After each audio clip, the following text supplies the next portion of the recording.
மதுரையில கம்பன் கழகத்துல போய் பேசும் பொழுது பெரும்பாலும் கலெக்டர்கள்லாம் பேச மாட்டாங்க. கலெக்டர் டாக்டர்னா பேசக்கூடாது. அப்பதான் அவர் நல்ல கலெக்டர், ரொம்ப பெரிய டாக்டர். ஒரு டாக்டர்னா என்ன வயிறு வலிக்குது, காலையில இருந்து மயக்கம் கருகருன்னு வருது சார் அப்படின்னு ஒரு 3 மாத்திரை எழுதி சீட்டா கையில கொடுத்து அப்படிம்பாரு. அவரு தான் பெரிய டாக்டர்னு நினைச்சுக்கிட்டு இருந்தாங்க. கலெக்டர்னா மக்களோட போய் இறங்குற, என்ன ஒரு பாட்டுக்கு ஜனங்களோட வந்து நின்றுட்டு இருக்காரு. கலெக்டர்னா அப்படி பந்தாவா இருக்க வேணாமா அப்படின்னு நினைச்சுக்கிட்டு இருந்த காலங்கள் போய் மக்களோடு மக்களாக தன்னை ஐக்கியப்படுத்தி கொண்ட ஒரு மாவட்ட ஆட்சித்தலைவர், மாவட்ட ஆட்சி தலைவர்னு கூட நான் சொல்ல மாட்டேன், மாவட்ட ஆட்சி பணியாளர், அப்படி பணிகளை செய்வதே தன்னுடைய பாக்கியமாக கருதுகிறவர்.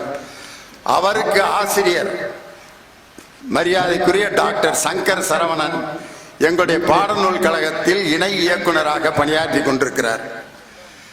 அவர் ஒரு தடவை அவரை சொல்லும் பொழுது சொன்னாரு, என்கிட்ட எத்தனையோ மாணவர்கள் படித்து IAS ஆகியிருக்கிறார்கள், ஆனால் ஜெயசீலன் ஒருவன் தான் நான் கற்றுக் கொடுத்த அந்த பாடத்திற்கு மீண்டும் நன்றி சொல்லிக் கொண்டே இருக்கும் மாணவன் என்னுடைய மாணவர் ஜெயசீலன் என்று ஒரு ஆசிரியர் நன்றி பெருக்கோடு ஒரு ஆசிரியருக்கு நன்றி சொல்லுகின்ற மாணவர். என்னைக்காவது நாங்க பாடம் நடத்தினது பிற்பாடு எந்த மாணவராவது இன்னைக்கு நல்லா பாடம் நடத்தினீங்க சார், ரொம்ப நன்றி சார், இதுவரைக்கும் ₹1 சொல்லியிருக்கானா? ஆனால் தனக்கு பாடம் நடத்திய ஆசிரியருக்கு ஒவ்வொரு நாளும் நன்றி சொல்லி கொண்டிருக்கக்கூடிய ஒரு மாணவர். கம்பன் கழகத்தில் போய் பேசும் பொழுது அவர் அருமையான ஒரு கம்பராமாயண பாட்டை ஒரு மாவட்ட ஆட்சித்தலைவர் சொல்றதை கேட்டு அப்படி பிரமிச்சு போனேன்.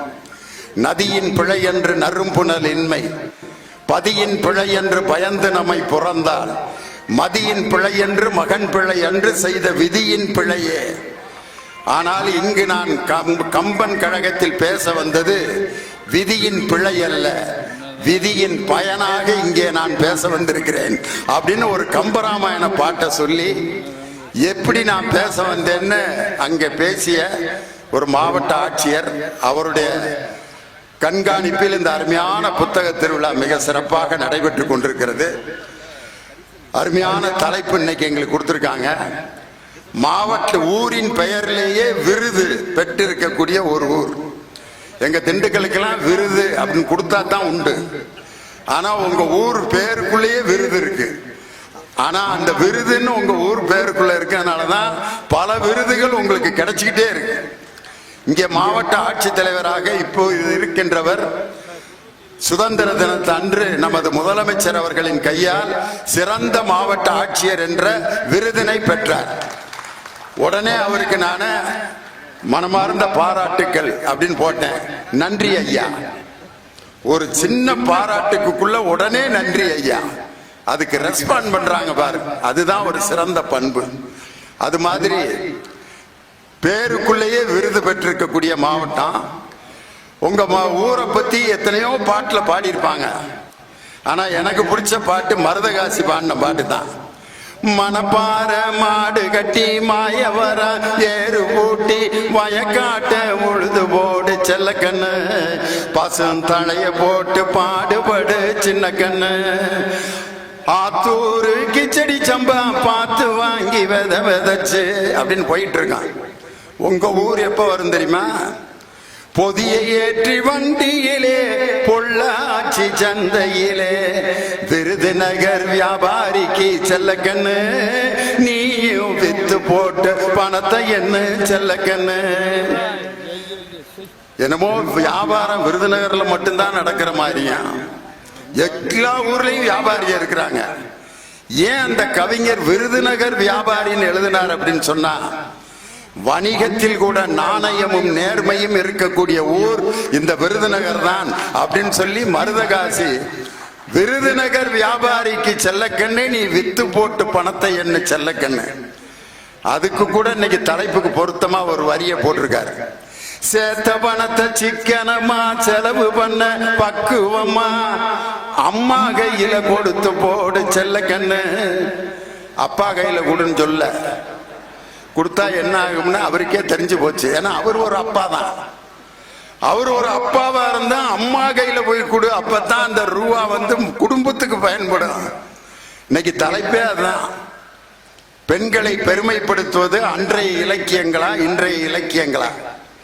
உண்மையிலே எங்களுக்கு ஒரு கஷ்டமான சப்ஜெக்டை நம்ம மாவட்ட ஆட்சியர் கொடுத்திருக்காரு. ஒரு திரைப்பட பாடல்ல பழைய பாடலா புதிய பாடலான்னா பிரிச்சு மேஞ்சிடலாம். உங்களை ஒரு 2 மணி நேரம் வயிறு குலுங்க சிரிக்க வச்சு பாட்டு பாடி உங்களை கொண்டாட வச்சிடலாம்.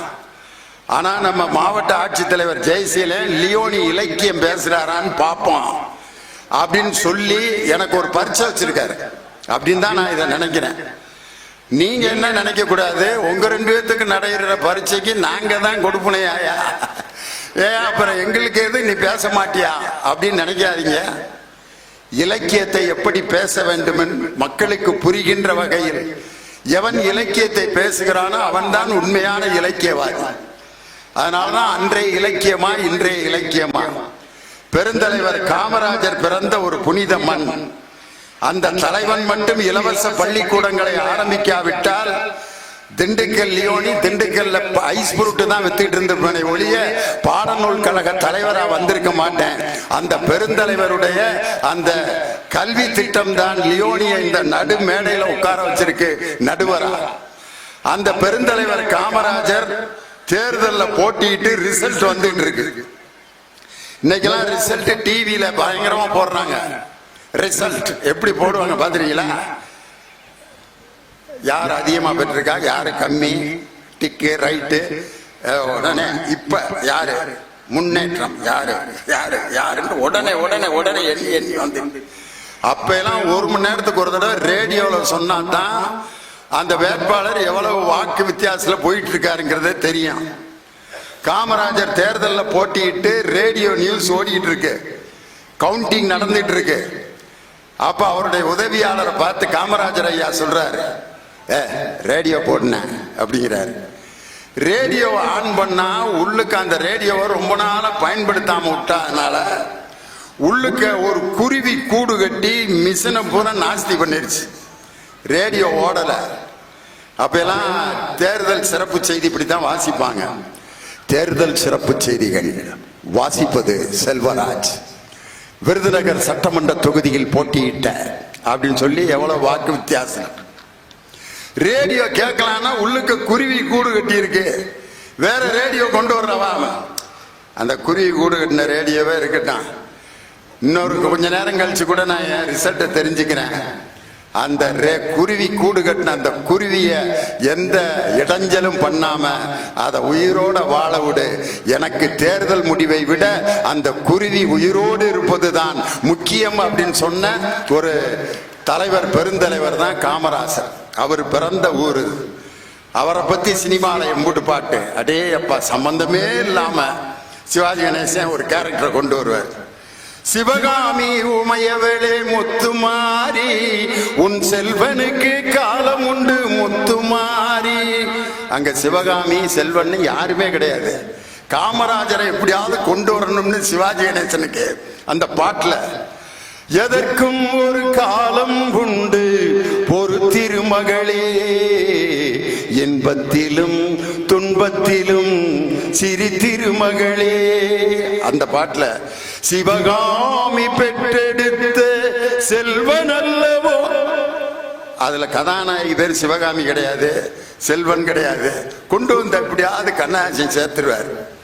காதலனும் காதலியும் பாடுறப்ப கூட அந்த சிவகாமி மகனிடம் செய்தி சொல்லடி, என்னை தேடும் நாள் பார்க்க சொல்லடி. அதுல பட்டணத்தில் போதத்துல ஜெய்சங்கர் பேரோ கேர் விஜயா பேரோ சிவகாமி கிடையாது, ஒண்ணும் கிடையாது. அந்த சிவகாமி மகனிடமும் செய்தி சொல்லடின்னு கண்ணதாசன் காமராஜரை எப்படியாவது கொண்டு வரணும்ட்டு அந்த இடத்துல கொண்டு போவாங்க. இன்னைக்கு தலைப்பு அற்புதமான தலைப்பு. பெண்களை பெருமைப்படுத்தியது அன்றைய இலக்கியம் பேசுறதுக்கு 2 பேர், பெண்களை பெருமைப்படுத்தியது இன்றைய இலக்கியம் 2 பேர். இன்றைய இலக்கியம் 2 பேர் பாத்தீங்களா எப்படி இருக்காங்கன்னா, இன்றைய இலக்கியத்துக்கு கரெக்டா. அன்றைய இலக்கியம் வேட்டிய பாத்தீங்களா, அவர் வேட்டிய எவ்வளவு பெரிய கரை பாருங்க. இவர் இதே யூனிஃபார்மோட நேரம் ஒரு கல்யாண வீட்டுக்கு போனார்னா, நாங்க ஏற்கனவே நாகேஸ்வர பார்ட்டி புக் பண்ணிட்டோம்ங்க, ஐயா இப்பதான் வந்திருக்கீங்க. அவளை இல்லைங்க, நான் பேராசிரியர் வாழ்த்தி பேச வந்திருக்கேன். அப்படியா, வணக்கம் ஐயா. அவ்வளவு அந்த பழைய தமிழ் பண்பாடு மாறாம ஒரு வேஷ்டி, ஜரிகை வேஷ்டி, மஞ்ச சட்டை. அதே மாதிரி இப்ப அவ பேச வந்திருப்பவர் பேராசிரியர் விஜயகுமார், ஏசிய கலை மற்றும் அறிவியல் கல்லூரி சென்னையில் தமிழ் துறை தலைவராக பணியாற்றி கொண்டிருக்கிறார். இன்னைக்கு வந்து செஸ் உலக சாம்பியன்களாக நமக்கு சாதனை புரிந்த தங்கப்பதக்கம் பெற்ற வைசாலி பிரிக்யானந்தா 2 பேரைக்கும் ஆசிரியர்களாக இருந்து அவர்களை உருவாக்கிய ஒரு ஆசிரியர். வேலம்மாள் பள்ளியில் அவர் பணியாற்றிய போது அவர்களிடம் படித்த மாணவர்கள். அப்படிப்பட்ட சிறப்புக்குரியவர் அன்றைய இலக்கியம். அதே அன்றைய இலக்கியத்தில் பேசுவதற்கு வருகை தந்திருப்பவர்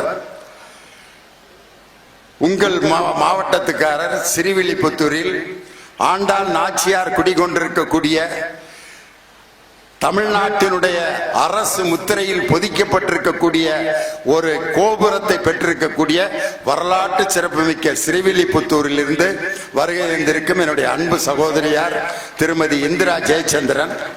வர்ற ஆயுத பூஜைக்கு கலைஞர் டிவியில பேசின பட்டிமன்றத்தில் அவங்க இன்னைக்கு ஒரு தெலுங்குல ஒரு சொன்னது பயங்கரமா ஹிட் ஆகிட்டு இருக்கு. இப்ப அதான் இப்ப ஓடிக்கிட்டு இருக்கு டிவியில போனா பாத்தீங்கன்னா. அதுல ஒரு பேச்சாளர் சொல்லுவாரு, பணமா மனமான்னு தலைப்பு. மனம்ங்கிற அணியில பேசுற பேச்சாளர் சொல்றாரு, விலங்குகள் எல்லாம் பணமா வைத்திருக்கிறது, பேங்க்ல அக்கௌண்ட் ஓபன் பண்ணி இருக்கா விலங்குகள்லாம், விலங்குகள் கையில காசை கொடுத்தா வாங்கி கையில வச்சுக்குமா, அப்படிப்பட்ட விலங்குகள் மனம் உருகி மனதோடு பாசத்தோடு இருப்பதில்லையா அப்படின்னு கேட்கிறாரு. அதுக்கு இவங்க பதில் சொல்றாங்க, ஏன் இந்த பதில் சொன்னாங்கன்னா, எந்த நாய்க்காவது யாராவது கல்யாணம் பண்ணி வைக்கிறாங்களா, எந்த நாய்க்காவது கோயம்புத்தூர்ல போய் பொண்ணு பார்க்க போயிருக்காங்களா, மாப்பிள்ளை பார்க்க போயிருக்காங்களா, 100 பவுன் வாங்கணும்னு நகைக்கடையில போய் அந்த நாய்க்கு யாராவது கூட்டு போய் நகை வாங்கி கொடுக்குறாங்களா, மண்டபம் புக் பண்றாங்களா அப்படின்னு பார்த்தா, என்னடான்னு பார்த்தா பட்டிமன்றத்துல ஏன் இந்த லிஸ்ட்லாம் வருதுன்னு பார்த்தா 15 நாளைக்கு முன்னாடி அவங்க மகளுக்கு கல்யாணம் பண்ணியிருக்காங்க. அந்த வேதனையினுடைய வெளிப்பாடு பட்டிமன்றத்துல வந்துச்சு. கலைஞர் டிவியில ஆயுத பூஜை அன்னைக்கு 9 மணிக்கு வரும் பாருங்க. அற்புதமான பேச்சாளர் எங்கள் அருமை சகோதரி திருமதி இந்திரா ஜெயச்சந்திரன். நீங்க உங்கள் மண்ணின் மைந்தரின் பேச்சை இப்ப நீங்க கேட்கலாம். இன்றைய இலக்கியம் அப்படின்னு பேசுறதுக்கு எங்கள் அன்பு தம்பி கவிஞர் இனியவன் கப்பற்படையில இராணுவத்தில் பணியாற்றி கொண்டிருக்கிறார். இராணுவத்தில் பணியாற்றினாலும் தமிழ் மீது உள்ள அந்த அன்பின் காதலாலும் பல மேடைகளில் என்னோடு இன்றும் பேசிக் கொண்டிருக்கிறார். அவர்தான் என்னுடைய அருமை தம்பி கவிஞர் இனியவன். அவர் பார்த்தீங்கன்னா எந்த கஷ்டமான சினிமா பாட்டுக்கும் கோனார் நோட்ஸ் அவர் போட்டுருவார். அப்படி நீங்க என்ன எழுதுங்க, அந்த கவிஞர் லாலாக்கு டோல் டொப்பிமான் எழுதுனா அதுக்கு விளக்கம் கொடுப்பார், அண்டங்காக்கா கொண்டக்காரின் எழுதுனா அதுக்கு விளக்கம் கொடுப்பார். அப்படி பேச்சை சுவாரஸ்யமாக கொண்டு போவதற்கு அந்த ஒரு ஏரியாவை அவர் ரொம்ப அழகா கையாள்வார். அது மட்டுமல்ல, நல்ல வாழ்வியல் சிந்தனைகளை யதார்த்தமாக பேசுவதில் ஆற்றல் மிக்கவர் கவிஞர் இனியவன். அவரோடு சேர்ந்து அந்த கருத்துக்கு வலிமை கூட்ட வந்திருப்பவர் கோவையிலிருந்து வந்திருக்கும் என் அருமை சகோதரி திருமதி நாகநந்தினி. அவங்க ஸ்கூல்ல படிக்கிறப்ப இருந்து எங்க டீம்ல பேசிட்டு இருக்காங்க. நாங்க வளர்த்த பிள்ளைன்னு சொன்னதுல நான் ரொம்ப பெருமைப்படுறேன். அவங்க பேசும்போது இந்த முக பாவனையோட பேசுவாங்க. அனைவருக்கும் வணக்கம் அப்படின்னு சொல்ல மாட்டாங்க, அனைவருக்கும் வணக்கம் அப்படிம்பாங்க. என்னடா பேச்சுல இவ்வளவு முக பாவனை ஓவரா இருக்கே அப்படின்லாம் நான் ஆரம்பத்துல சந்தேகப்பட்டேன். அப்புறம் ஒரு நாள் கூப்பிட்டு கேட்டேன், ஏமா இவ்வளவு முக பாவனையோட பேசுறீங்கன்னு. அப்புறம் அவங்கள பத்தி தெரிஞ்ச பிற்பாடுதான் என் எண்ணத்தை மாத்திக்கிட்டேன். அவங்க காது கேளாத வாய் பேச முடியாத மாணவர்களுக்கு பாடம் நடத்தி கொண்டிருக்கக்கூடிய ஆசிரியர். அவங்க அந்த முகபாவத்தோட பேசினா தான் அவங்களுக்கு புரிய வைக்க முடியும். அவங்ககிட்ட போய் நீராறும் கடல் உடுத்த நிலமடந்தை கிளியில் ஒழுகும்னோம்னா அப்படியே பார்த்துட்டே இருப்பாங்க. நீராறும் கடல் உடுத்த நிலமடந்த அப்படின்னா தான் டீச்சர் நல்லா நடத்துறாங்க. அம்மா அந்த ஆக்ஷன் வேணும். அது மாதிரி அந்த உடல் மொழிகளை ரொம்ப அற்புதமாக பயன்படுத்துகின்ற ஒரு பேச்சாளர் கோவையிலிருந்து வந்திருக்கும் திருமதி நாகநந்தினி. ரொம்ப அருமையான பட்டிமன்றம். அன்றைய இலக்கியம் அப்படிங்கிறது எப்படி இருந்தது, அன்றைய இலக்கியத்தில் பெண்களுக்கு என்ன உரிமை கொடுத்தார்கள், என்ன பெருமைப்படுத்தினார்கள், பெண்களை ஏயா பெருமைப்படுத்தணும், இதுக்கு ஒரு தலைப்பா அப்படின்னு நிறைய பேர் யோசிக்கலாம். அவங்க நல்லா தானே இருக்காங்க. இந்த பொறியாளராக இருக்காங்க, எக்ஸிக்யூட்டிவ் இன்ஜினியர், பல மாவட்டங்களில் கலெக்டராக இருக்கிறாங்க, ஐஜியா இருக்காங்க, டிஇஜியா இருக்காங்க. இன்னும் என்னத்தை அவங்க பெருமைப்படுத்தணும்?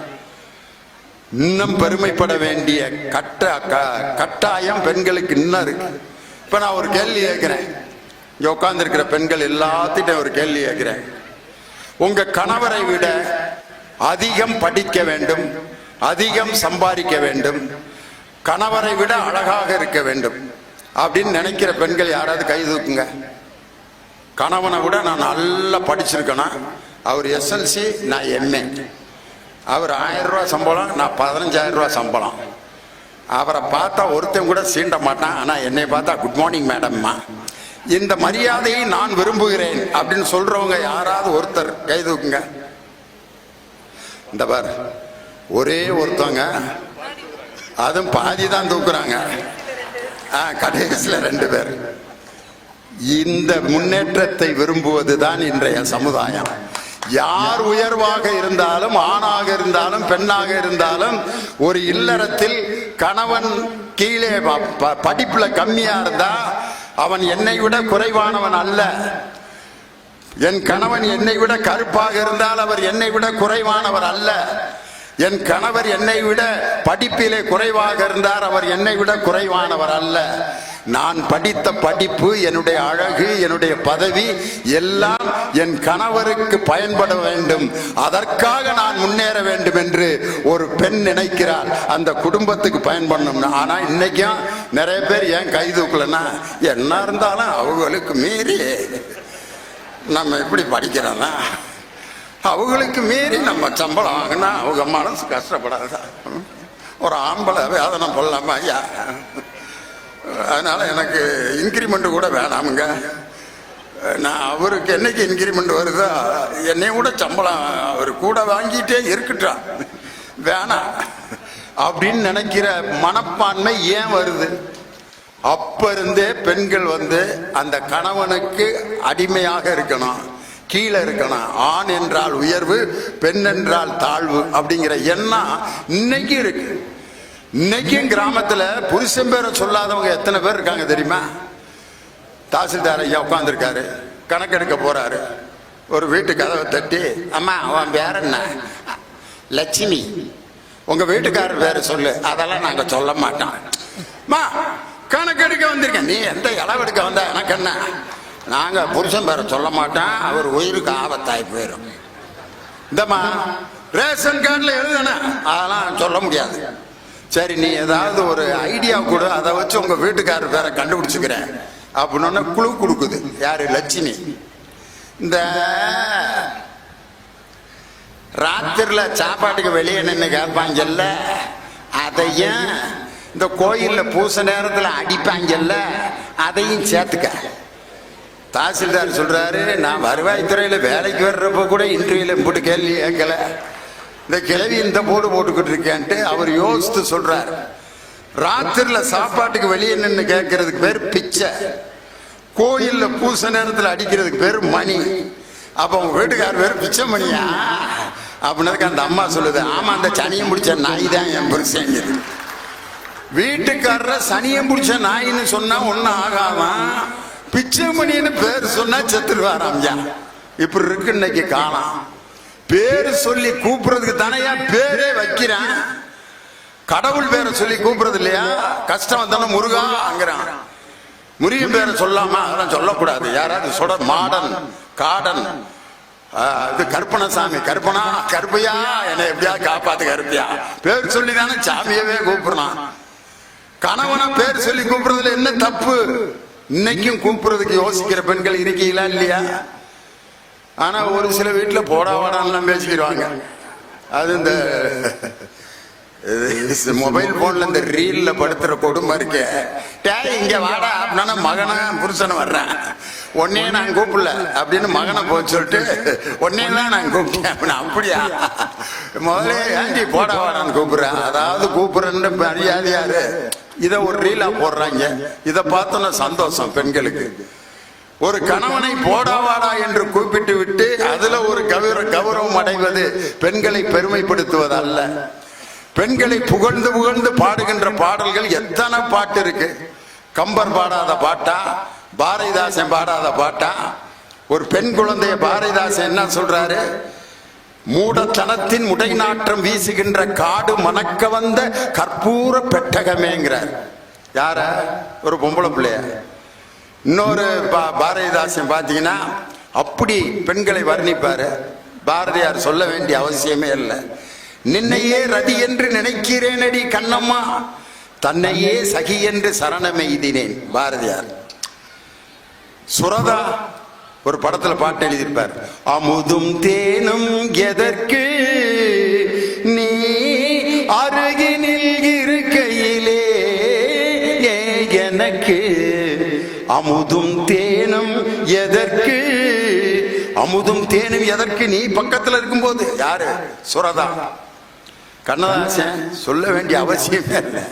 கண்ணெதிரே தோன்றினாள் கனிமுகத்தை காட்டினாள். வர்ணிப்பாரு, எல்லாரும் வர்ணிப்பாங்க பாட்டு. பெண்களை பாடாத பாட்டே இல்ல. பட்டுக்கோட்டை கல்யாண சுந்தரம். உன்னை நினைக்கையிலே கண்ணே என்ன கனவுக்கும் எண்ணிக்கை ஏதடி, உன்னை நினைக்கையிலே. எங்கேயாவது ஆம்பளைகளை வர்ணிச்சு யாராவது இவ்வளவு பாட்டு எழுதியிருக்கானா? ஒன்னு ரெண்டு, ஏதாவது ஒன்னு ரெண்டு எம்ஜிஆர் பாட்டுல வரும். ஆண்களை வர்ணிப்பதில்லை, ஆனால் பெண்களை வர்ணிக்கிறார். நம்ம எஸ் ராமகிருஷ்ணன் ஐயா சொல்லும் போது சொன்னார், ஆண்களா பெண்களாங்கிற தலைப்புல பேசுவாங்க. சிங்கத்தை பார்த்தியா? ஆண் சிங்கம் தான் பிடரையோட இருக்கான், பெண் சிங்கம் பூனைக்குட்டி மாதிரி இருக்காம்பாங்க. ஆண் மயிலுக்கு தான் தோகை இருக்கான், பெண் மயில் கோழி குஞ்சு மாதிரி இருக்கான் அப்படிம்பாங்க. அதுக்கு தோகை இருக்கிறதுக்கு என்ன காரணம்னா, பெண் மயிலை கவர்றதுக்கு தான். அந்த மோடம் போட்டோன்னா சிக்கி சிக்கி சிக்கி சிக்கின்னு ஆடி ஆடி ஆடி அந்த பெண் மயிலை, பா என்ன நீ அங்கேயே நின்றுட்டு இருக்க, உனக்காகத்தான் அந்த ஆட்டம் போட்டுக்கிட்டு இருக்கேன், கண்டுக்காம போறியேன்னு. தன் இணையை கவர்வதற்காகத்தான் அந்த அழகான தோகை, அந்த அழகான பிடரி. ஆனா சின்ன விலங்குகள்ல பாருங்க, கொசு கடிக்குதே, அதுல ஆண் கொசு கடிச்சா வலிக்கவே வலிக்காதான். நம்ம அடிச்சு கொள்றோமே அது பூரா பெண் கொசு தான். கொசுல கூட பாருங்க கடிக்கிற ஆற்றல் பெண் கொசுக்கு தான் உண்டு. தேனீக்கள்ல பாருங்க தேன்களை சேகரிக்கிற பொறுப்பு பெண் தேனீக்கு தான் உண்டு. ஆண் தேனீக்கு பேரு சோம்பேறி தேனின்னு பேரு. அது மாதிரி சிறிய விலங்குகளில் கூட பெண் விலங்குகள் ரொம்ப அருமையா இருக்கும். அது மாதிரி அன்றைய இலக்கியங்கள்ல பெண்களை எப்படி பாராட்டி இருக்கிறார்கள் ஒரே ஒரு உதாரணம் சொல்றேன்.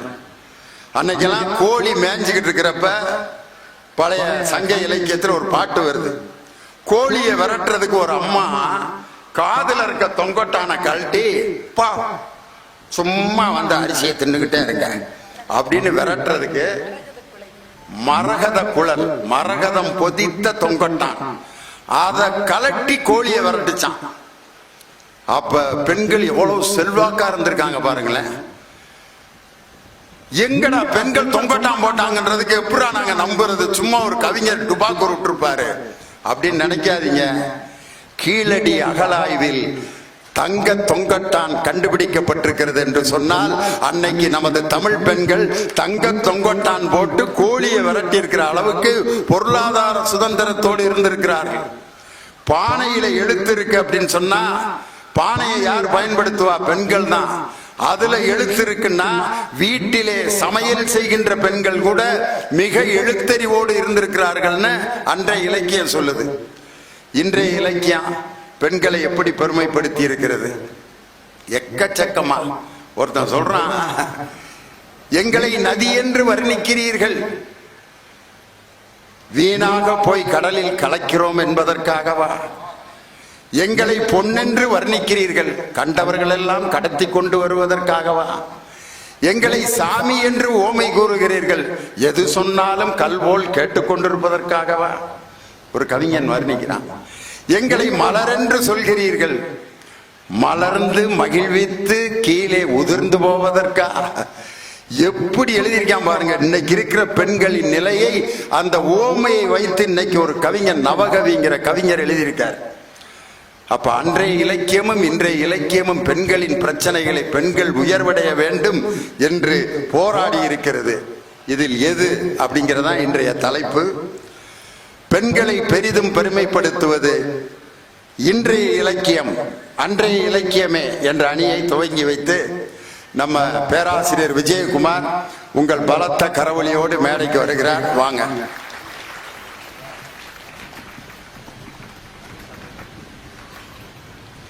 டிவியில எல்லாம் ரெக்கார்டிங் பண்றப்ப ஒண்ணுமே பேசாம கைதட்ட சொல்லி எடுத்துக்கிட்டே இருப்பாங்க. கைதட்டுங்க கைதட்டுங்க கைதட்டுங்க, என்னன்னா அது ஒண்ணுமே பேசாம நல்லா தட்டுங்க அப்படின்னா தட்டிக்கிட்டு இருப்பாங்க.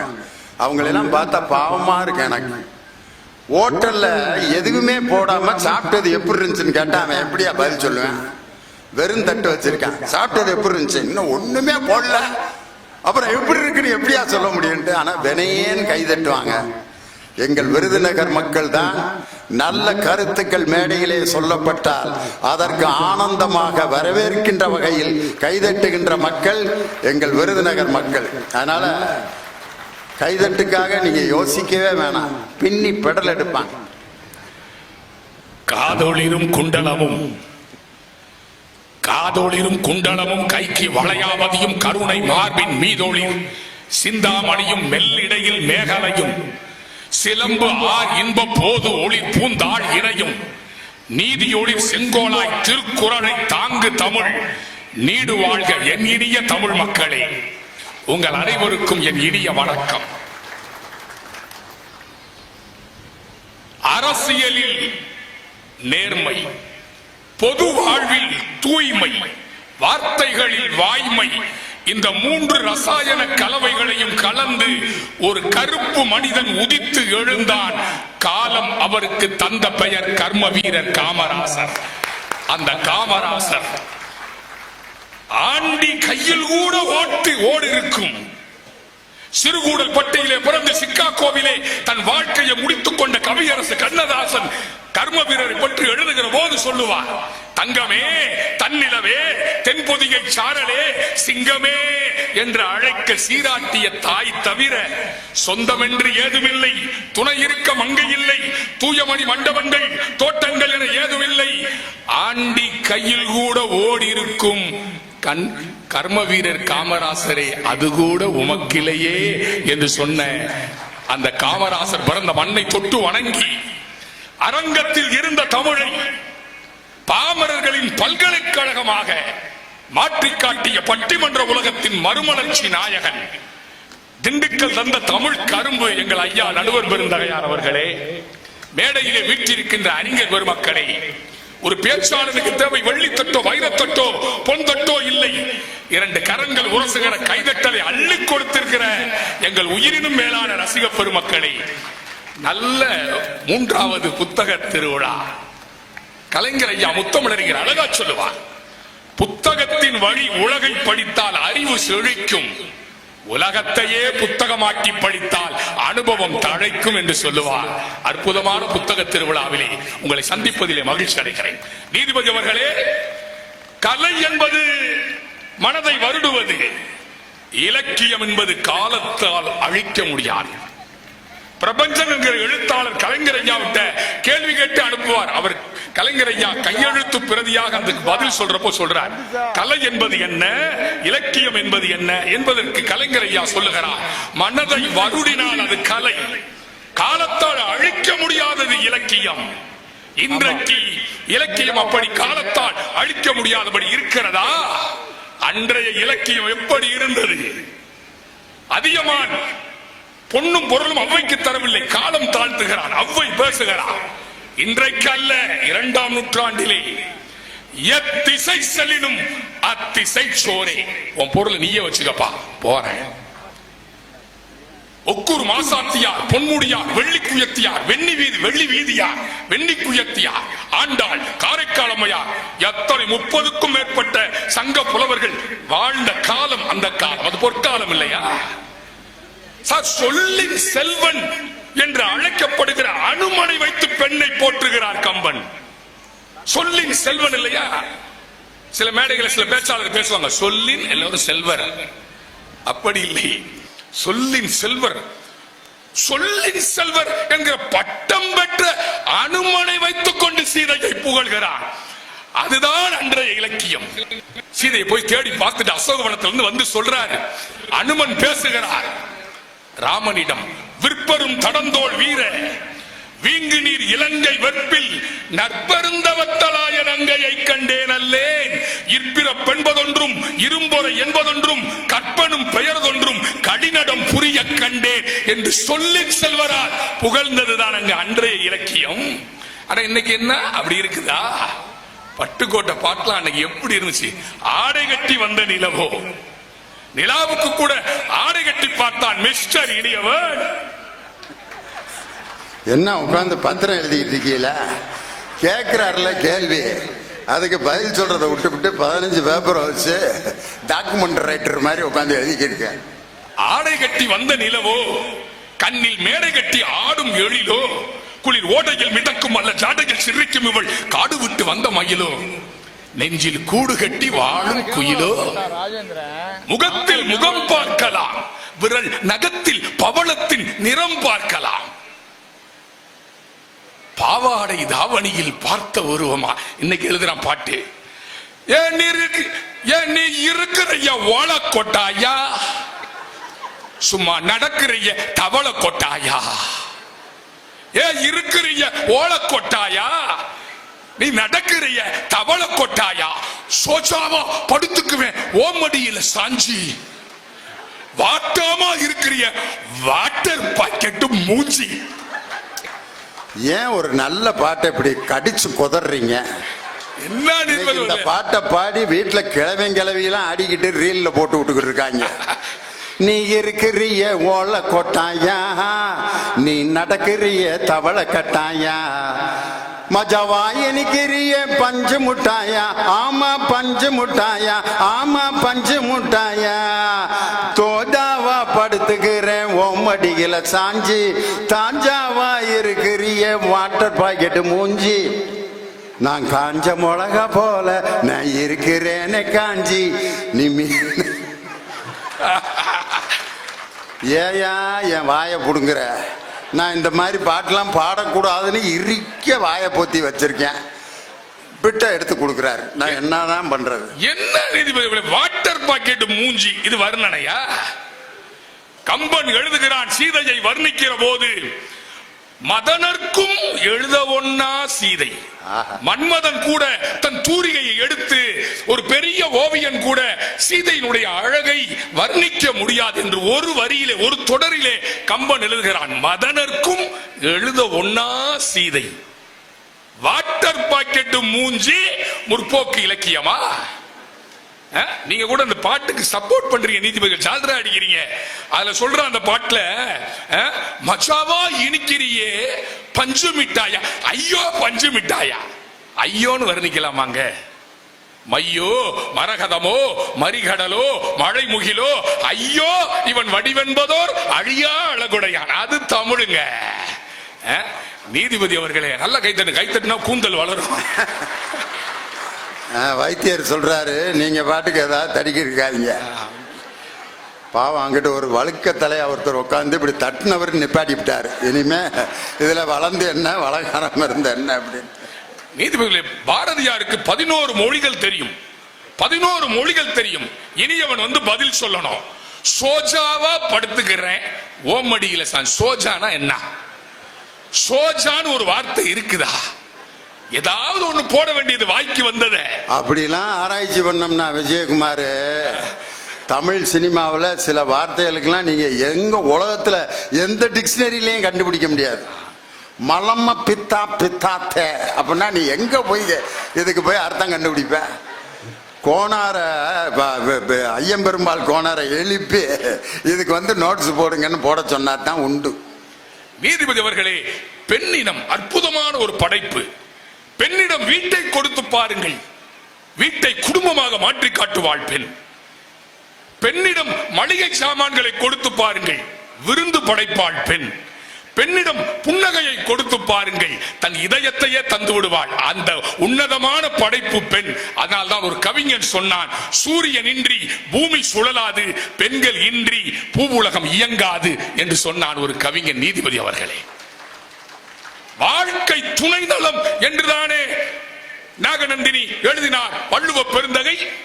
ஒரு பெண்ணும் ஆணும் சேர்ந்து காதல் ஒருவனை கைப்பிடித்தே அவன் காரியம் யாவிலும் கை கொடுத்தே மாதர் அறங்கள் பழமையை காட்டிலும் மாட்சி பெறச் செய்து வாழுகிறாள் அந்த பெண் என்பதற்காகத்தான் பெண்ணை பற்றி பேசுகிற அதிகாரத்திற்கு வான்புகழ் வள்ளுவன் வாழ்க்கை துணை நலம் என்று சொன்னார்.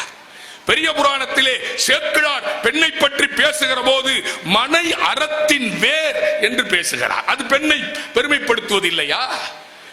14 ஆண்டு காலம் இத்திரு துறந்து ஏகு என்று காட்டுக்கு போறார் ராமன். அப்ப சீதை என்ன பேசுகிறார்? நின் பிரிவினும் சுடுமோ அப்பெருங்காடு. சீதையை போல வாழ்ந்திருந்தால் இன்றைக்கு விவாகரத்து வழக்குகள் இல்லை.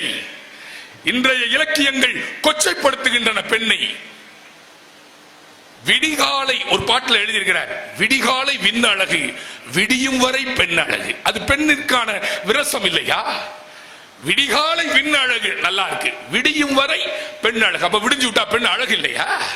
அது விரசம் இல்லையா? நீதிபதி அவர்களே, என்ன சார் பாட்டு எழுதுறா? இன்றைய இலக்கியத்திற்கு வக்காலத்து வாங்குறதுக்கு 2 பேர்.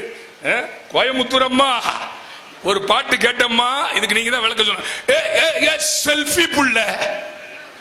இன்றைய இலக்கியம் டெர்ரா டெர்ரா டெர்ரா போயிட்டு காதல் இருக்கு, நீயும் விட்டு விட்டா ஃபைட் பண்ணா ஏறும் கிறுக்கு. Let us take a selfie புள்ள, செல்ஃபி புள்ள. அடுத்த பாட்டு வரிகள்லாம் போறா, ஐயோ எழுதவே முடியல. கம்பராமாயண பாட்டை எவ்வளவு அழகா சொன்னாரு. இதை உட்கார்ந்து எழுதி வச்சு வாசிக்கிற அளவுக்கு வாயில நுழைய மாட்டேங்குது. உங்களுக்கு ஏன் விஜயகுமார் இந்த கஷ்டமான வேலை? என்ன அதுல சொல்றான், நானும் நீயும் சேரும் போது தாறுமாறுதான். இனியவா, நானும் நீயும் சேரும் போது தாறுமாறுதான். அந்த பேஸ்புக்ல பிச்சுக்கிடும், லைக் ஷேர் தான். நானும் நீயும் சேரும் போது தாறுமாறுதான், அந்த பேஸ்புக்ல பிச்சுக்கிடும், லைக் ஷேர் தான். காலையில காதல் சொல்லி எவ்வளவு பண்பாட்டு இழுக்கு. காலையில காதல் சொல்லி மத்தியானம் தாலி கட்டி சாயங்காலம் தேனிலவு போனா வர்றியா? வேகத்துல சாக்லேட்னா வேகத்துல ராக்கெட்னா நிலவுல டெண்ட் அடிப்போம். ஆர் யூ ரெடியா? இது இலக்கியமா சார்? புன்னை மரத்தை வளர்க்கிற போது தலைவனிடம் சொல்லுகிறாள் தலைவி. சங்க இலக்கியத்திலே ஒரு காட்சி, அதோடு நான் முடித்துக் கொள்ள ஆசைப்படுகிறேன். அதுல சொல்றான், நின்னினும் சிறந்தவள் நும்மினும் சிறந்தது நுவ்வையாகும் என்று அன்னை கூறினல் புன்னை அது சிறப்பே. எங்க அம்மா இந்த மரத்தை வளர்க்கிற போது இந்த தங்கை மாதிரி என்று எனக்கு சொல்லி வளர்த்தாள். தலைவனே, இந்த தங்கைக்கு முன்னால் நீயும் நானும் சந்திப்பதை நான் விரும்பவில்லை என்று தலைவி பண்பாட்டோடு பேசிய கலாச்சாரம் எங்கே? இன்றைக்கு இருக்கிற பாடல்கள் எப்படி இருக்கிறது? ஒரு செல்போனை வச்சுக்கிட்டு வெளியூர்ல இருக்கிற ஒரு ஆடவன் தன் மனைவிக்கு போன் பேசி அந்த மனைவி பாடுற மாதிரி ஒரு எப்போ வர போற, நீ எப்போ வர போற, 10 தலை பாம்பா வந்து முத்தம் தர போற. ஒரு கணவனும் மனைவியும் 4 சுவர்களுக்குள்ளே பேசுகிற பாட்டை 50 பேரும் டான்ஸ் ஆடுறான். அந்த பாட்டு முடிகிறப்போ சொல்லுவா, எங்க ஒருத்தர் கூட இல்லை, நீங்க எல்லாம் ஆடி இருக்காங்க, எல்லாம் நம்ம பிள்ளைங்க தான். சுற்றி 4 சுவர்களுக்குள் தூக்கமின்றி கிடந்தோம், சிறு துன்பம் போன்ற இன்பத்திலே இருவருமே நடந்தோம் என்று ஆடை கட்டி நிலவை பாடிய, பண்பாட்டை பாடிய, பெண்ணுரிமையை பாடிய அந்த காலம் எங்கே? நேற்று பெய்த மழையில் புற்றீசலை போல காளான்களை போல முளைக்கின்ற இந்த பாடல்கள் எங்கே? ஆங்கொன்றும் இங்கொன்றுமா இன்றைக்கு நல்ல பாடல்கள் வந்திருக்கின்றன. சிங்கப்பெண்ணை மாதிரி, கிளியோபாட்ராவை விட கிராமத்து பெண் அழகானவள், பேய் பிடிக்கிறது என்ற ஆங்கொன்றும் இங்கொன்றுமாக நல்ல கவிதைகள் இடம்பெற்றிருக்கின்றன. ஆனால் அன்றைக்கு இருந்த இலக்கியம் நீதி கட்ட சிலப்பதிகாரத்து கண்ணகியை போல ஒரு இலக்கியம் உண்டா? தவறு செய்தவனை தேரா மன்னா என்று வெளிநாட்டுக்கு போய் அவள் பூம்புகார், சோழ நாடு பாண்டிய நாட்டுக்கு போய் தவறிழைத்த கண்ணகிக்கு, தவறிழைத்த கோவலனுக்கும் பாண்டிய நெடுஞ்செழியனுக்கும் நீதி கேட்டு வழக்காடினாலே வழக்காடு காதையிலே அப்படி பெண்ணுக்கு பெருமை சேர்த்தது அன்றைய இலக்கியம். இன்றைய இலக்கியங்கள் பெண்ணை இழிவுபடுத்துகிறது என்று சொல்லி காலத்தின் அருமை கருதி வியக்க வைத்த ரசிகர்களுக்கு இதே தோட்டத்தில் பூத்திருக்கிற நன்றி மலர்களை காணிக்கையாக்கி விடைபெறுகின்றேன். நன்றி, வணக்கம். ஆஹா, விஜயகுமாருக்கு என்ன கோபம்யா! அப்பா, பெரிய புராணத்தில் கூட பெண்களை மனையறத்தின் வேர் அப்படின்னு தானே சொல்லியிருக்காங்க. வேர் எவ்வளவு முக்கியம் ஒரு தாவரத்துக்கு. கிளைகள் இலைகள் கூட இல்லாமல் ஒரு தாவரம் இருந்துடலாம். வேற வெட்டி எடுத்துட்டாக்க தாவரத்தினுடைய ஆயுள் முடிந்து போச்சுன்னு அர்த்தம். ஒரு பெண் இழந்தால் மனைவி போயின் எல்லாம் போன்னு சொன்னான் பாருங்க. அதனால்தான் மனையறத்தின் வேர். தந்தையோடு கல்வி போம், தாயோடு அறுசுவை உணவு போம், மனைவி போயின் எல்லாம் போம் அப்படின்னா மனையறத்தின் வேர் என்று பெரிய புராணத்தில் பெண்களை உயர்வுபடுத்தவில்லையா அப்படின்னு ஒரு கேள்வி கேட்டிருக்கார். பாஞ்சாலி சபதத்தில் பாரதி சொல்வான், தர்மன் திரௌபதியை சூதுல வச்ச ஆண்னொன்ன அந்த அம்மா சொல்ற மாதிரி ஒரு வாக்கியம், என்னை வைத்து தன்னை தோற்றானா, தன்னை வைத்து என்னை தோற்றானா அப்படின்னு கேட்பாங்க பாருங்க. ஒரு கேள்வி ஆம்பளையெல்லாம் நாக்க புடிங்கிட்டு சாகிற மாதிரி ஒரு கேள்வி. என்னைய வச்சு நீ தோத்தியா, அல்லது உன்னைய இழந்த பெண்ணெல்லாம் என்னைய நீ தோத்தியாடா, என்னையா மனுஷனா நீ, மனைவிய சூதுல வச்சு ஆடலாமா அப்படின்னு. இந்த திரௌபதி நினைச்சோன்னா எங்க பள்ளிக்கூடத்தில் நடந்தது ஞாபகம் வருது. நான் வேலை செஞ்சது பாய் ஸ்கூலு. அதில் மகாபாரத காட்சி ஒன்று நாடகம் போட்டோம். அப்போ பொம்பளை பிள்ளைகள்ல திரௌபதியா நடிக்கிறதுக்கு ஒரு பையனை பொம்பளை வேஷம் போட்டு திரௌபதியா நடிக்க வச்சோம். துச்சாதனன் ஒரு பையன், துரியோதனன் ஒரு பையன். அப்போ அந்த துச்சாதனன்கிற பையன்கிட்ட வாத்தியார் சொன்னார், டேய், துயில் உரியிறப்ப உருவுற மாதிரி இழுக்கணும், நாங்கள் அங்கிட்டு இருந்து சீலையை கொடுப்போம், நீ உருவ சேலை வந்துக்கிட்டே இருக்கும்டா, வெடுக்குன்னு இழுத்துறாத, நாடகம் கெட்டு போயிரும்டான்னு. இந்த துச்சாதனன் திரௌபதியா நடிக்கிற பயிலும் எனிமின்னு வாத்தியாருக்கு தெரியல. நீ மேடைக்கு வாடா, உன்னைய நான் என்ன பண்றேன் பாடுறான்ட்டு அவன் கங்கணம் கட்டி வாத்தியார் விசில் ஒடிச்சொன்ன வெடுக்குன்னு உருகி சேலையை எடுத்துக்கிட்டு அப்படியே நிற்கிறான். திரௌபதியா நடிக்கிற பொம்பளை பையன் டவுசரோட நிற்கிறான். வாத்தியார் போச்சுறான், நாடகம் கட்டி குட்டிச்சவரா போச்சுறான்னு திரௌபதியா நடிச்சவன் வாத்தியார் மானத்தை காப்பாத்தினான். கண்ணா, அன்னைக்கு சேலையை கொடுத்து என் மானத்தை காப்பாற்றினாய், இன்னைக்கு எனக்கு டவுசரை கொடுத்து மானத்தை காப்பாற்றினாயே கண்ணா, யூ ஆர் கிரேட்னா. உண்மையிலே மகாபாரத ஒரிஜினலா நடத்தி இருந்தா கூட கிருஷ்ணனை பற்றியே இவ்வளவு உயர்வான செய்தியை சொல்லியிருக்க முடியாது. ஆனா இன்னைக்கு கண்ணே இருந்தா கூட மாணவனுக்கு டவுசரை கொடுத்து மானத்தை காப்பாத்திருப்பாருன்னு அடிச்சாம் பாருங்க. அதனால என்னை வைத்து தன்னை தோற்றானா, தன்னை வைத்து என்னை தோற்றானான்னு நம்ம ஐயா எஸ் ராமகிருஷ்ணன் சொல்றப்ப, இயற்கையை எப்படி நம்ம நேசிக்கணுங்கிற சொல்றப்ப என் மனசுல ஒரு கருத்து பட்டுச்சு. முத்தமிழறிஞர் டாக்டர் கலைஞர்கிட்ட ஒரு பத்திரிகைக்காரன் கேட்கிறான், மாணவர்கள் அரசியலில் ஈடுபடலாமா? ஈடுபடலாம் அப்படின்னு சொன்னா என்ன கேட்பாங்க? அடுத்த கேள்வி, ஈடுபடலாம்னா இப்ப படிப்புல பெயிலா போய் வீட்டுல சும்மா உட்கார்ந்து இருக்கிறதான்னு கேட்பான். ஈடுபடக்கூடாது அப்படின்னு சொன்னார்னா மாணவரை நீ எதுக்கு வச்சிருக்கீங்க கேட்பான். இதுக்கு எப்படி பதில் சொல்லுவார் ஒரு அரசியல் தலைவர்? அதான் கலைஞர். மாணவர்கள் எப்படி அரசியலில் ஈடுபடலாம் என்றால் அத்தை மகளிடம் பழகுவது போல் ஈடுபட வேண்டும். பார்க்கலாம், பேசலாம், பழகலாம், நெருங்கலாம், தொட்டு துவண்டு விடக்கூடாது. வாழ்க்கையில் இப்படி ஒரு பதில் சொன்ன ஒரு அரசியல் தலைவரை நீங்க பார்க்க முடியுமா? அது மாதிரி இயற்கையை ரசிக்கலாம், நெருங்கலாம், பழகலாம், பார்க்கலாம். அதை பறித்து நீங்கள் உங்கள் வீட்டுக்கு எடுத்து சென்றீர்கள் என்றால் இயற்கை உங்களை வெறுக்கும்னு சொன்னாங்க பாருங்க எஸ்ரா. அது மாதிரி பெண்களை எப்படி நாம் பார்க்க வேண்டும் என்றதுக்கு அன்னைக்கு இருந்த இலக்கியங்கள் ஒரு எடுத்துக்காட்டினர். அதுக்கு பதில் சொல்லணும். சென்னைக்கு பதில் சொல்ல ஒரு கோவை மாவட்டத்தில் திருமதி நாகநந்தினி உங்கள் பலத்த கரவொலியோடு இன்றைய இலக்கியங்களை கொண்டு வருகிறார். வாங்க.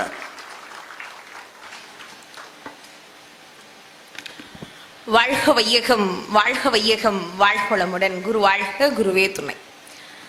வெள்ளை கமலத்தில் அவள் வீற்றிருப்பாள், புகழ் ஏற்றிருப்பாள். கொல்லை கனி இசைதான் அங்கு கொட்டு நல் யாழ் என்னை கேட்டிருப்பாள். வாணியை வேண்டி நின்றால் அருள் வாக்களிப்பாள் என திடம் மிகுந்தேன். பேணி பெரும் தவத்தாள் நல் பெயர் அளவும் அருள் பெயர் ஆதலால் என்று சொல்லி, ஏன்னா இன்னைக்கு நவராத்திரியினுடைய 2வது விழாங்க. சிவனுக்கு கூட ஒரு ராத்திரி தான். இன்று வரை பெண்களுக்கு நவராத்திரி என்று 9 ராத்திரியை கொண்டாடி கொண்டு இருக்கிறோம் என்று சொன்னால் பெண்களுக்கான காலம் இந்த காலம். ஆம்பளைய ஒரு ராத்திரியவே உருப்படியா கொண்டாட மாட்டான்ட்டு தான் இந்த 1வது நீங்க கொண்டாடி தொலைங்கடா. அவங்களுக்கு தான் ஒரு 9 ராத்திரி வச்சா உருப்படியா மனசாட்சியோட விரதம் இருப்பாங்க. ஆனா ஆண்கள் இருக்க மாட்டாங்கன்னு தெரிஞ்சுதான் 1 அவங்களுக்கு. தமிழ் மொழி என்று சொன்னால் உமிழ்நீரும் தித்திக்கும் அத்தகைய தமிழன்னையை வணங்கி ஆன்றோருக்கும் சான்றோருக்கும் நடுவர்களுக்கும் முதற்கண் முத்தாய்ப்பான வணக்கத்தை தெரிவித்துக் கொள்கிறேன். ஏன்னா சாதாரண ஊருங்களா, மத்த ஊர்ல இறங்குனா அந்த ஊரினுடைய சிறப்பு என்ன, அந்த ஊரை சுத்தி பார்க்கணும்னு தோணும்.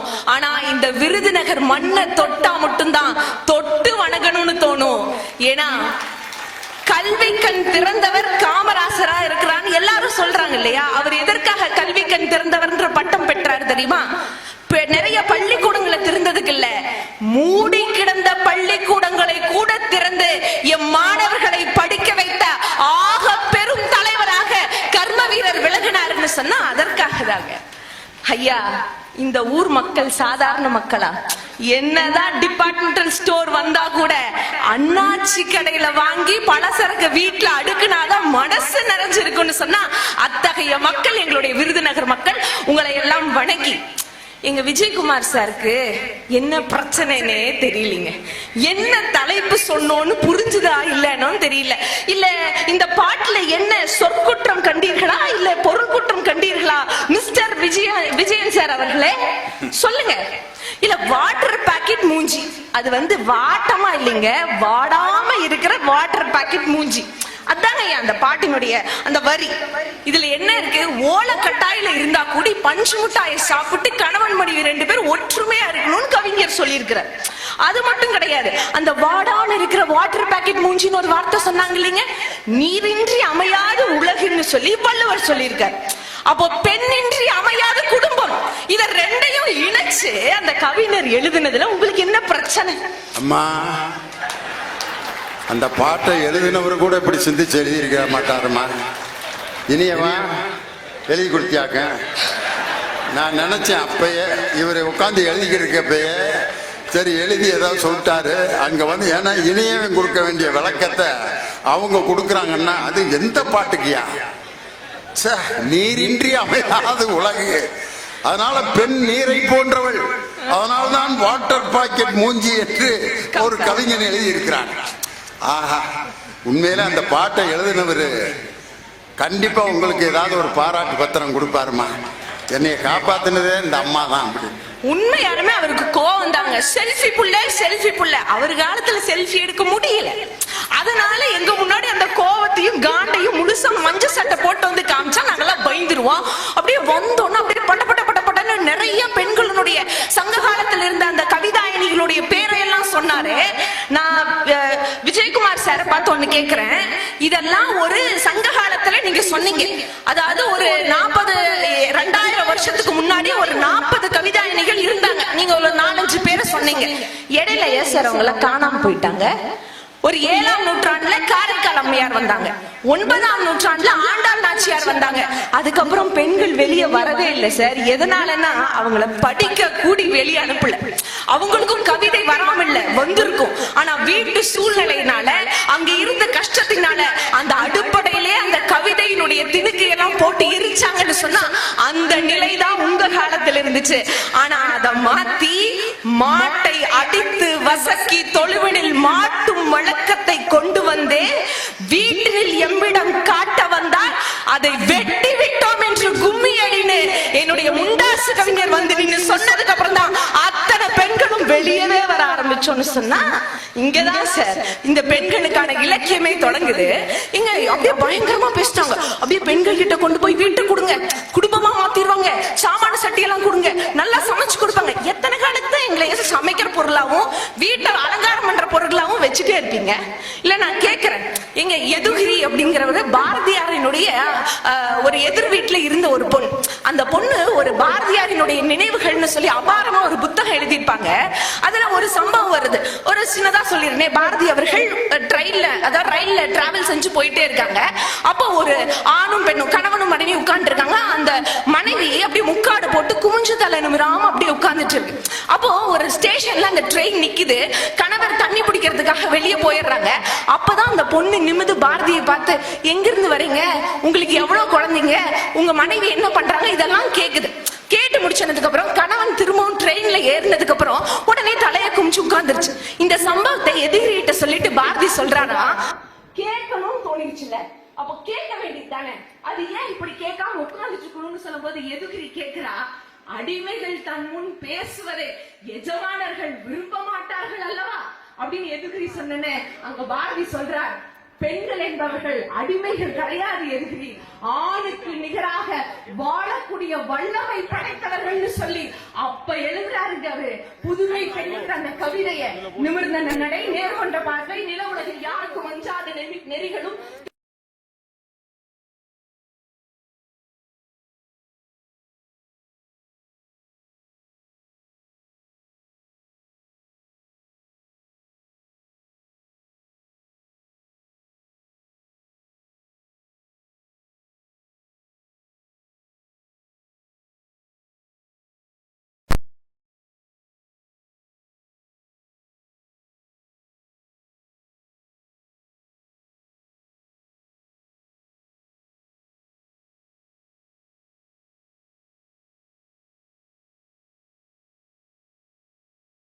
சொல்லிட்டு இருப்பீங்க. எனக்கு புரியல. நல்ல விஷயத்த சொல்லணும்ல. இல்லைங்க, இந்த அறம், அதாவது ஜெயமோகன் அவர்கள் நிறைய கதை தொகுப்பு எழுதினாங்க. அதுல முதல் அந்த கதையே அறம்ங்கிற கவிதை.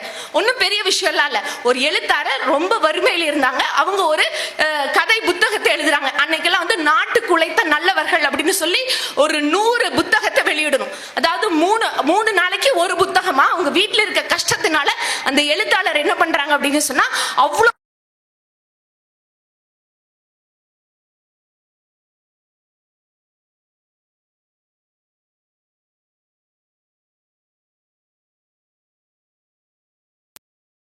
கேட்பாரு.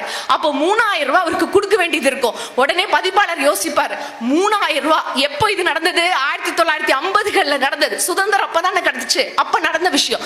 அப்போ எதுக்கு 3000 ரூபாய் கொடுக்கணும்? எவ்வளவு பெரிய தொகை, அதெல்லாம் கொடுக்க முடியாது, உனக்கு வெறும் 500 ரூபாய் தான் கொடுக்க முடியும்னு சொன்னேன். அந்த புலவர் என்ன பண்றாரு, அந்த பதிப்பாளருடைய வீட்டுக்கு போய் அந்த மனைவியை பார்த்து,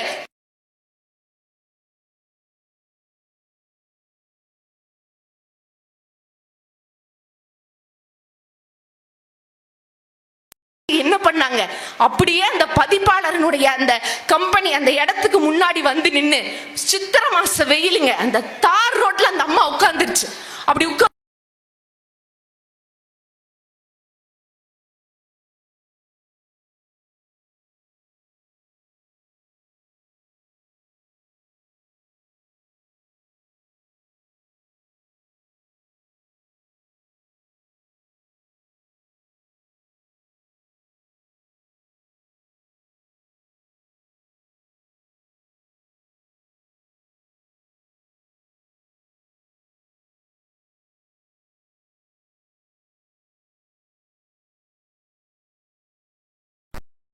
வாங்கி கொடுத்தவள் இன்றைய பெண் சொல்லி ஒரு எழுத்தாளர் சொல்லியிருக்காருன்னு சொன்னா இதை யோசிச்சு பார்க்க வேணாமாங்க.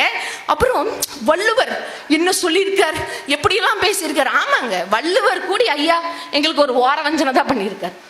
ஏதாச்சும் ஒரு விஷயம் நீங்க கற்பு நெறியோடு இருக்கணும், மக்கள் பேரோட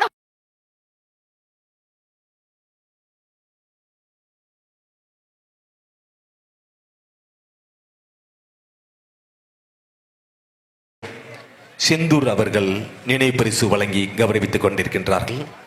இந்த இனிய நிகழ்விலே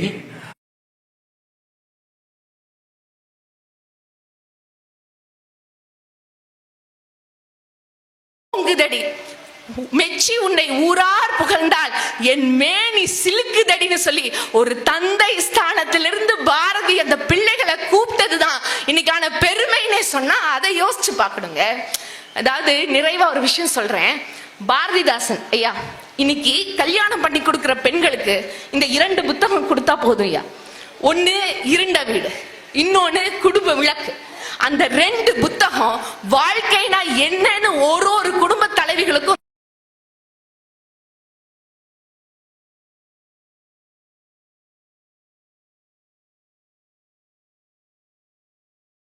வீட்டுல சரியா இருந்தா அந்த குடும்பம் பல்கலைக்கழகமாகும். ஆனா ஒரு பெண்ணினுடைய கடமைகளை அவ தவறிட்டா அந்த வீடு 2 வீடாயிரும் பாரதிதாசன் சொல்லி ஒரு பெண்ணுங்கிறவ எப்படி இருக்கணும்னா உடலை பாதுகாத்து வச்சுக்கணும். தன்னுடைய உடம்ப ஆயுதமா அவ பயன்படுத்தணும். இந்த நெலிஞ்சு குளிஞ்செல்லாம் இருக்கக்கூடாது. அதாவது ஆசைக்கு வாசமலர் சூடுவதும் ஆடவரை சேவித்து இருப்பதும் அஞ்சுவதும் கெஞ்சுவதுமாக இருக்கும் மகளிர்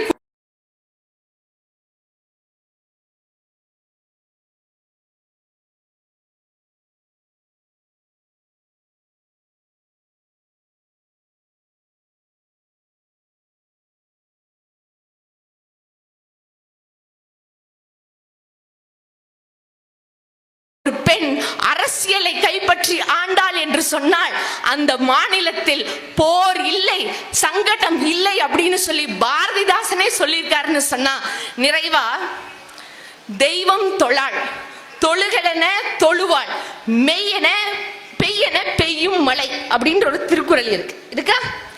அதுக்கு பொருள் என்னங்க? பொதுவா எல்லாரும் சொன்ன விஷயம், நம்ம ஒரு மனைவியாகப்பட்டவள் பத்தினியாக இருந்து ஏகபத்தினி விரதியாக இருந்து கணவன் என்ன சொல்றாரோ அந்த கடமையெல்லாம் செஞ்சு அப்படி இருந்தா மழை பெய்யினா பெய்யும் அப்படின்னு தான் சொன்னாங்க.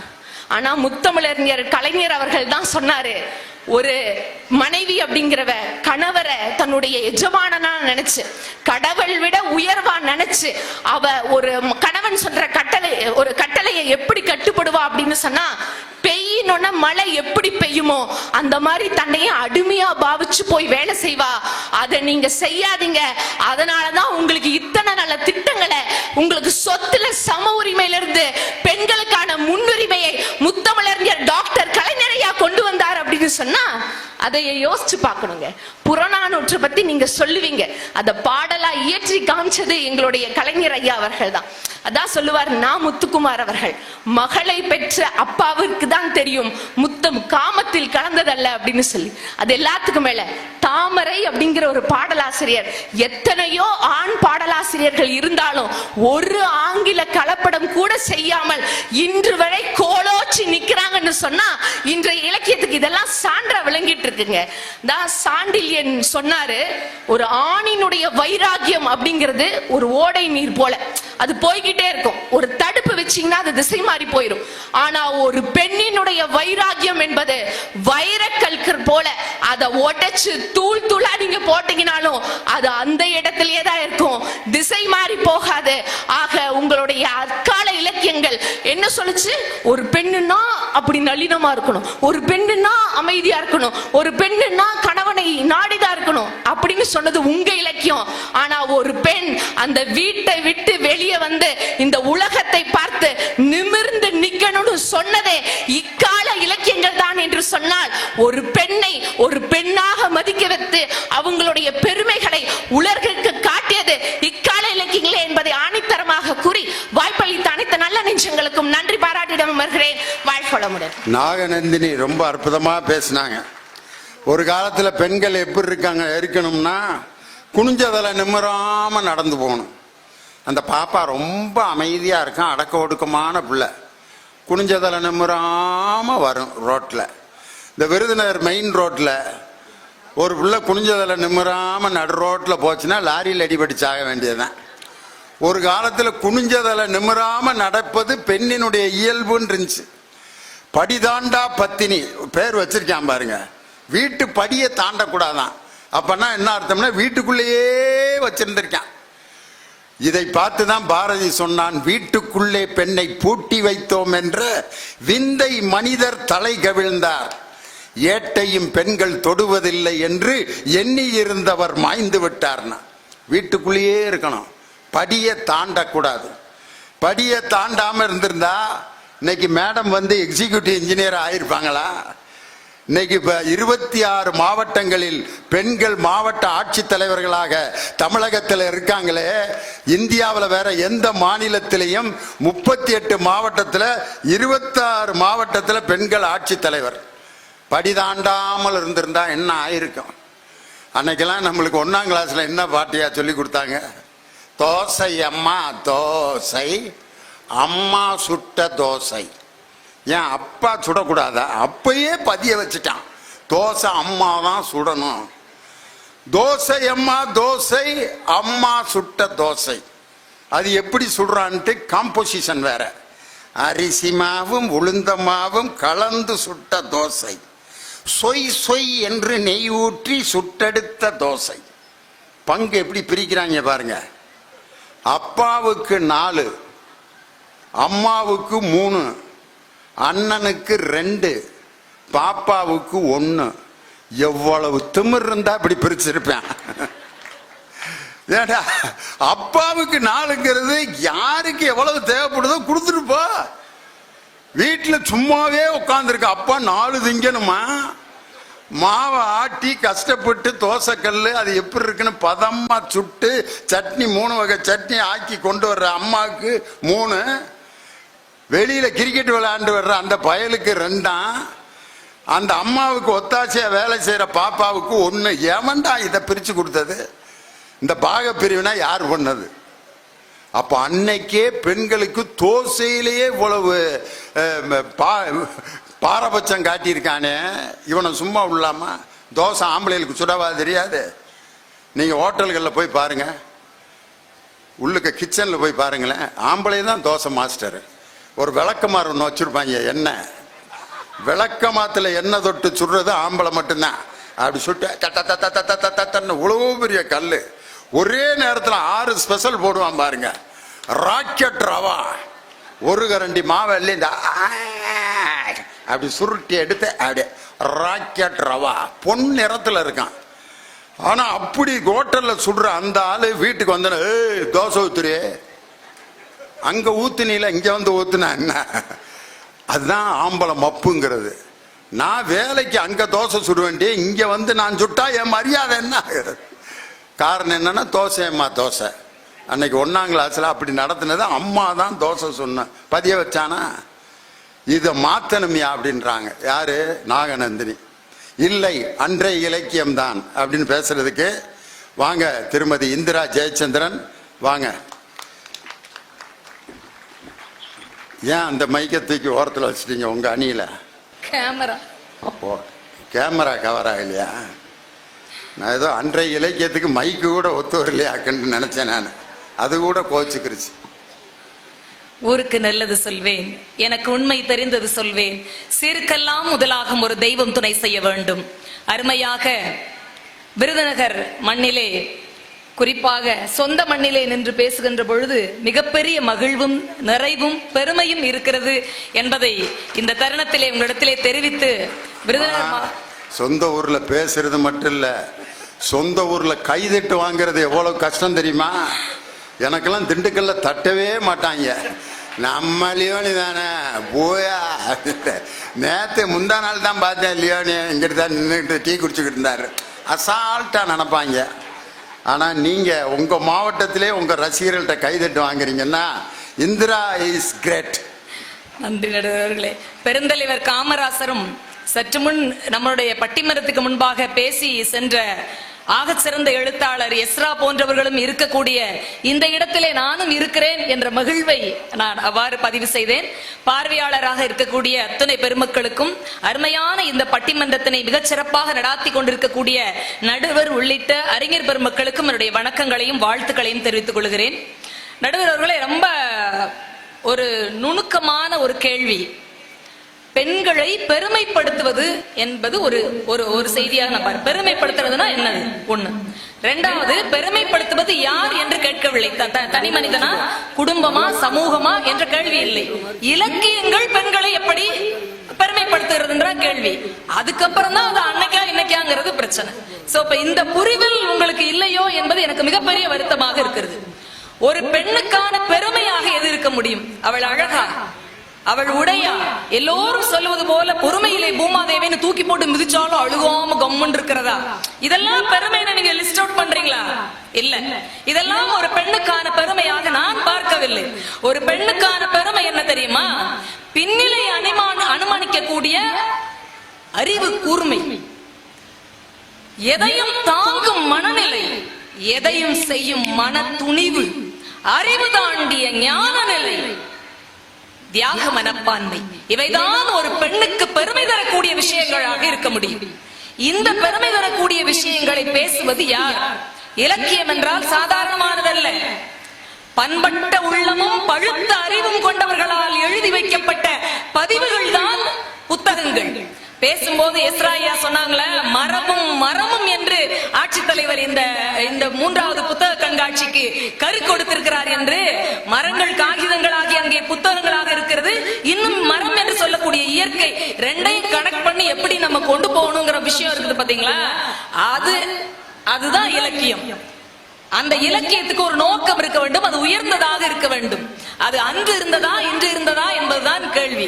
நீங்க உள்ள புத்தக கண்காட்சிக்குள்ளே வருகின்ற பொழுது சுத்தி நுணுக்கமாக கவனித்திருந்தீர்கள் என்றால் உங்களுக்கு ஒருவேளை தெரிந்திருக்கும். இந்த வனத்துறை என்று போட்டிருக்கிறார்கள் இல்லையா எடுத்த உடனே, அந்த வனத்துறைக்கு முன்பதாக ஒரு செய் வடிவம் ஒன்று வைத்திருக்கிறார்கள். ஒரு பெரிய குழாய் இருக்கு. யாராவது பாத்தீங்களா? பார்த்திருந்திருக்கணும். ஒருவேளை நீங்க பார்க்கலைன்னா அந்த நிகழ்ச்சி முடிஞ்சு போமோ பாருங்க. இப்ப எந்திரிச்சு போயிடாதீங்க. அந்த இடத்துல ஒரு பெரிய குழாய் போட்டிருக்காங்க, மிகப்பெரிய குழாய் போட்டிருக்காங்க. அந்த குழாய் திறந்த மாணிக்கு இருக்கு. அதுக்குள்ள இருந்து என்ன விழுது தெரியுமா? என்ன விழுது சொல்லி பார்த்தவங்க சொல்லுங்களேன். அவ்வளவு வாட்டர் பாக்கெட், பிளாஸ்டிக் பாட்டில். ஒருவேளை நீங்க இந்த இயற்கைக்கு எதிராக மரபையும் இந்த மரத்தையும் விட்டுட்டீங்கன்னா, நாளைக்கு நம்ம பிள்ளைக்கு குழாயை திறந்துச்சுன்னா வாட்டர் பாக்கெட்டை தான் கொட்டுனாங்க. நந்தினி, வாட்டர் பாக்கெட் மூச்சின்னு ஒரு பொம்பளை பிள்ளைய கேவலமா சொல்றாங்களேன்னு அந்த ஆளுக்கு ஹை பிபி ஆகி போச்சு. என் பக்கத்துல உட்கார்ந்து இருக்க நண்பர் மிஸ்டர் விஜயகுமார் ஹை பிபி ஆகி போய் ஒரு விஷயத்த பதிவு பண்ணா எதை கொண்டு போய் திருவள்ளுவரோட கனெக்ட் பண்றீங்க? நான் என்ன சொல்றேன்னா, ரொம்ப ரிலாக்ஸா இருங்க. டென்ஷனா எதுக்கு இவ்வளவு டென்ஷன்? நாங்க என்ன சொல்றோம்னா, அப்பா கெட்டிக்காரரா இருந்தார்ல, தாத்தா விவேகமானவராக இருந்தார்லன்னு சொல்றதுக்காக நாங்க ரெண்டு வந்திருக்கோம். நீங்க அப்பாவுக்கு அறிவு இல்ல, வழக்க மண்ட, தாத்தாவுக்கு பல்லே இல்ல, பொக்குவாயின்னு சொல்றீங்க. இல்ல, அன்றைய இலக்கியங்கள் என்பது அப்பாவும் தாத்தாவும் தாத்தாவுக்கு தாத்தாவும் போல. அன்னைக்கு இருந்த செறிவு இன்னைக்கு இல்லையே, அன்னைக்கு இருந்த அன்பு இல்லையேங்கிற மாதிரி தான் நாங்க பதிவு பண்ண வந்திருக்கோம். சிலப்பதிகாரத்தை குறை சொல்லக்கூடாது. இன்றைக்கு இருக்கக்கூடிய பாரதியும் பாரதாசையும் தூக்கி பிடிங்க, ஆனா சிலம்பு சரியில்லைன்னு சொல்லக்கூடாது. ஏன்னா சிலம்பிலே கதாநாயகியே அவதான். அது வரைக்கும் ஆண்ட மன்னர்களையும் பணக்காரர்களையும் கடவுள்களையும் மட்டுமே கதாநாயகர்களாக காப்பிய தலைவர்களாக வைத்துக் கொண்டிருக்கும் போது ஐம்பெருங்காப்பியங்கள் முதல் காப்பியமாக, முத்தமிழ் காப்பியமாக, நாடக காப்பியமாக விளங்கிய சிலப்பதிகாரத்தினுடைய தலைவி, சரியா சொல்லணும்னா ஹீரோயின் ஓரியன்டட் சப்ஜெக்ட் கொடுத்தது இளங்கோடிகள் மட்டும்தான். ஏன்னா அவ அழகா இருக்கா, அவ மாசாத்துவனுடைய மருமகள், மாநாயகனுடைய மகள், கோவலனுடைய மனைவின்றது மட்டும் பெருமை இல்ல. கணவன் இறந்துட்டான்னு சொன்ன உடனே, அதுவும் தவறான குற்றச்சாட்டுல இறந்துட்டான்னு சொன்ன உடனே தலையை விரிச்சு போட்டு ஒற்றை சிலம்போடு வாசல்ல வந்து நிக்கிறாள்ல, உள்ள போய் தேராமண்ணா அது உச்சக்கட்ட தைரியம். அறிவட்ட முட்டா பயல அப்படின்னு அர்த்தம். இன்னைக்கு நம்ம ஸ்லாங்ல விருதுநகர் மாவட்டத்தை வழக்கல சொன்னா, அறிவு இருக்கால, யோசிக்காம என்ன செஞ்சேன்னு அர்த்தம். தேரா மண்ணா செப்போது உடையன்றதுக்கு அவ வெளியில நிக்கிறா. இப்படி ஒருத்தி தலைவரி கோலமாக கையிலே ஒற்றை சிலம்போடு நிக்கிறான்னு போய் காவலாளி மன்னனிடத்திலே பதிவு செய்யறான். அதுக்கு எத்தனை வார்த்தைகளை போட்டுக்காரு தெரியுமா இளங்கோவடிகள்? 7 சாமி போட்டிருக்காரு. அதுல பிடாரி மாதிரி இருக்கா, வனப்பேச்சி மாதிரி இருக்கா, அசுரனை கொண்டு ரத்தத்தை இங்க கடிச்சு குடிச்சாள்ல, அந்த ரத்த வாயோட நிப்பாள்ல காட்டேரி அவள மாதிரி இருக்கா, நாக்கு தொங்க போட்டுட்டு இருக்க காளி மாதிரி இருக்கான்னு எல்கை தெய்வத்திலையும் வனத்துக்குள்ளே இருக்கக்கூடிய 7 பெண் தெய்வங்கள் போல இருக்கிறாள் என்று ஒரு வாசல்ல நிற்கக்கூடிய காவலாளி கொண்டு வந்து மன்னன்ட்டு அறிமுகம் செய்யறான்னா, யாரோ ஒருத்தி அழுதுட்டு நிக்கிறான். இன்னைக்கு காலையில புருஷன தலையை வெட்டணும்ல, அவன் மொஞ்சாதியாதான் இருக்கணும்னு நினைச்சேன்னு சொல்லிருக்கலாம்ல. ஒரு பெண்ணை பெருமைப்படுத்துவது, அவள் எந்த இழிநிலையிலே இருந்தாலும் அவளுடைய மரியாதை சிறிது கூட குறையாமல் பேச வேண்டும் என்ற தர்மம் என்ற இலக்கியங்களிலே இருந்தது. இன்னைக்கு இருக்கா வாட்டர் பாக்கெட்டு? இல்லையே. இன்னும் இந்த ஒன்னத்தான் நான் தைரியமா சொல்ல முடியுது நடுவர் அவர்களே. ஒரு ஆசிரியராக, அதுவும் உள்ளூர் மாவட்டத்தில் வேலை பார்க்கிற ஆசிரியரா, இதெல்லாம் அசிங்கமா இருக்குன்னு என்னால சொல்ல வர முடியாது, கேவலம். இந்த அம்மா சொன்னாங்கன்னா அதை மட்டும் கிளிப்பிங்ஸ்ல போட்டா பெரிய கேவலமாயி போயிடும் இல்லையா? நான் என்ன கேட்கிறேன்னா, இன்றைய இலக்கியங்கள் என்ன பேசுகிறது? அப்படி பெருமைப்படுத்தி நீங்க தாமரைய தங்கச்சி சொன்னாங்கல்ல, தனித்தமிழிலே ஆண்டாள் நாச்சியார் 7 அல்லது 12ஆம் நூற்றாண்டிலே ஆண்டாள் நாச்சியார் பேசியது போல இன்னைக்கு தனித்தமிழிலே தாமரை பேசுகிறார் என்று அவருடைய கவிதை ஒன்றை நான் சொல்லுகிறேன், கேளுங்களேன். கொலையும் செய்வாள் பத்தினி என்று கூறுகிறீர்களே, சற்று பொறு, அதற்கு முன் நீ அவளை என்ன செய்தாய் என்று எழுதியிருக்கிறார். அவ்வளவுதான் கவிதை. கொலையும் செய்வாள் பத்தினி என்று சொல்லுகிறாயே, சற்று பொறு, அதற்கு முன் நீ என்ன செய்தா என்று கூறு. கொலையே செஞ்சிருவான்ற அளவுக்கு அவர் ரெடியா வரானா? நாய் நீ என்ன செஞ்சன்னு அந்த கவிதையினுடைய கேள்வி இருக்கிறது. எனக்கு என்னன்னா, இது இன்னைய கவிதை தான், இது இன்றைய இலக்கியம் தான். ஆனா இது பெருமையை பேசலையே. பெண்ணினுடைய பெருமையா பெரும்பாலுமான வலிகளை, பிரச்சனைகளை, போராட்டங்களை மட்டும்தானே இன்றைக்கு பேசிக்கிட்டே இருக்கீங்க. பெருமை சொல்றதுக்கு உங்களுக்கு வாய்ப்பே இல்லை சார். இன்னொரு கவிதை சொல்றேன், கேளுங்க. ஒன்றுமே படிக்காத என் பாட்டிக்கு விறகடுப்பு, 10ஆம் வகுப்பு வரைக்கும் படித்த என் அம்மாவுக்கு மண்ணெண்ணெய் அடுப்பு, பட்டம் படித்த எனக்கு கேஸ் அடுப்பு, பொறியியல் படித்துக் கொண்டிருக்கக்கூடிய என்னுடைய மகளுக்கு மின்சார அடுப்பு. ஆனால் இந்த சமூகம் பெண்களுக்கு அடுப்பு என்பதில் மட்டும் கவனமாக இருக்கிறது. இது இன்றைய இலக்கியம். ஆனா நான் என்ன சொல்றேன், இதுல என்ன பெருமை இருக்கு? இனியவன் மிஸ்டர் இனியவன் என்ன எருமை வாழுது இதுல? இதுல என்ன புண்ணாக்கு கோனார் நோட்ஸ் போட வர போறீங்க? எங்க கேவலப்படுத்துறீங்க, ஏன் அழுக விடுறீங்க? பிரச்சனைகளுக்குள்ளே மாட்டிக்கொண்டு இருக்கிறாள் இல்லையா? நீங்க அங்கிருந்து வந்து தங்கச்சி தெய்வம் தொழாள் கொழுநட் தொழுதழுவாள் பெய்யன பெய்யும் மழை என்ற திருக்குறளுக்கு நீ அப்படி தப்பா புரிஞ்சுக்கிட்டு இருந்தேன்னா நாங்க என்ன பண்றது? சரி, உங்களுடைய வாதத்துக்கே வரேன். முத்தமிழறிஞர் டாக்டர் கலைஞர் அவர்கள் மிக அருமையான விளக்கம் சொன்னார். கணவனை கும்பிட்டு எந்திரிக்கிறவன் மழை பெய்யுனா பெய்யும், அதுக்கு அர்த்தம் இல்ல. மழை பெய்தும் கெடுக்கும், பெய்யாமலும் கெடுக்கும். இன்னைக்கு பெய்து கெடுக்கல, இன்னைக்கு சில்லுன்னு கிளைமேட்டை மாத்தி விடுச்சு. இல்லைன்னா காலையில இருந்து சாயந்தரம் இங்க உட்கார முடியல. நான் காலையில இங்க டியூட்டி பார்த்திருக்கேன்.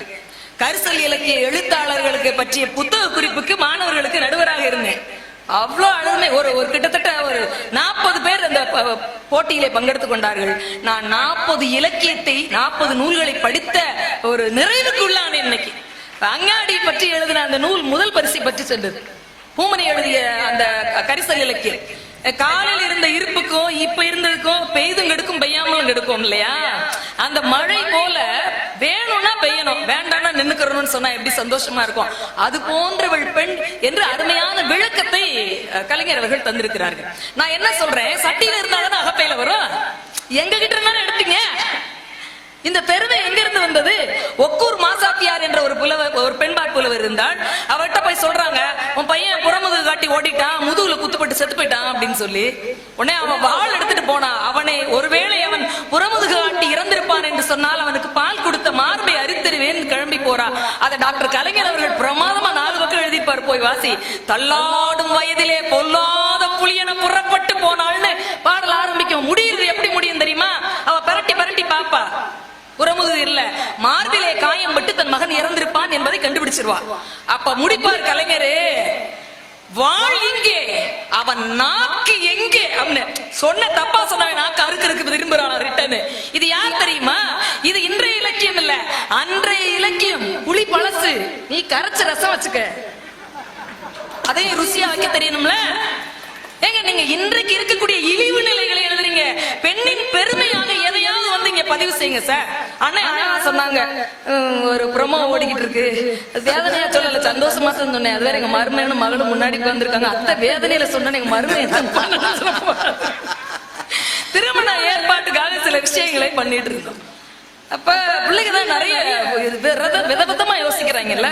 அந்த ஒரு நிமிஷம் இந்த பியூட்டிஷியன் பேசிருங்கம்மான்னு போன் கொடுத்தா, யாருன்னே தெரியல, காதுல வைப்பாங்க, நம்ம பேசுறோம். பியூட்டிஷியன் அழகு கலை நிபுணி அப்படியெல்லாம் படிச்சு நல்லா சம்பாதிக்கிறாங்க. இப்ப கேட்டேன், எவ்வளவுமா ஃபேஸ் அதுக்கு உங்களுக்கு ஹெச்டி வேணுமானா? ஒப்பனையில் என்னடா ஹெச்டி 3D எல்லாம் சொல்றீங்க? சரி இருக்கட்டும், ஏதோ ஒண்ணு. எவ்வளவு? 25K. எனக்கு டக்குன்னு கேன்னு புரியல. கேன்னா 1000மாம்ல. அரை மணி நேரத்துல கழுவுனா மூஞ்சியில இருக்க அம்பிட்டு போயிட்டும் போயிடுமே, அதுக்கு 25,000 கொடுப்பாங்க.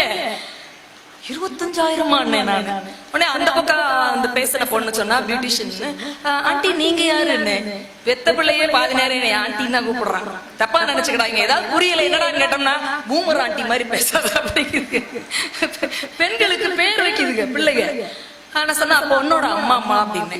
உங்களுக்கு கூட போடலாம் ஆண்டி, உங்களுக்குன்னா 30K. ஏடா கொடுமையா இருக்கு. பொண்ணுக்கு நான் உடனே சொன்னேன், பொண்ணோட பாட்டி வீட்டுல இருக்காங்க, அவங்களுக்கு 40K.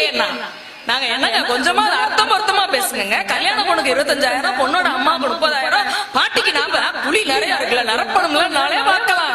Finishing touch. எந்த குழியை நிரப்புறப்ப எந்த குழியை நிரப்புறது? பிரச்சனைகள் இருக்கிறது. இங்கே கோணம் மாறி போய்விட்டது. எதையும் செய்யக்கூடிய துணிவும், எதையும் தாங்கும் மனநிலையும், எதையும் விட்டு கொடுத்து விட்டு எந்திரிச்சு நிற்கக்கூடிய வேகம் இல்ல. வீரமான கோழைகளாக, மாடி வீட்டு ஏழைகளாக மாறி போன வருத்தத்தை தான் நீங்கள் பதிவு செய்து கொண்டிருக்கிறீர்களே தவிர பெண்ணை பற்றி பெருமையாக என்ன எழுதி இருக்கிறீர்கள் என்பது மிகப்பெரிய கேள்விக்குறியாக இருக்கிறது.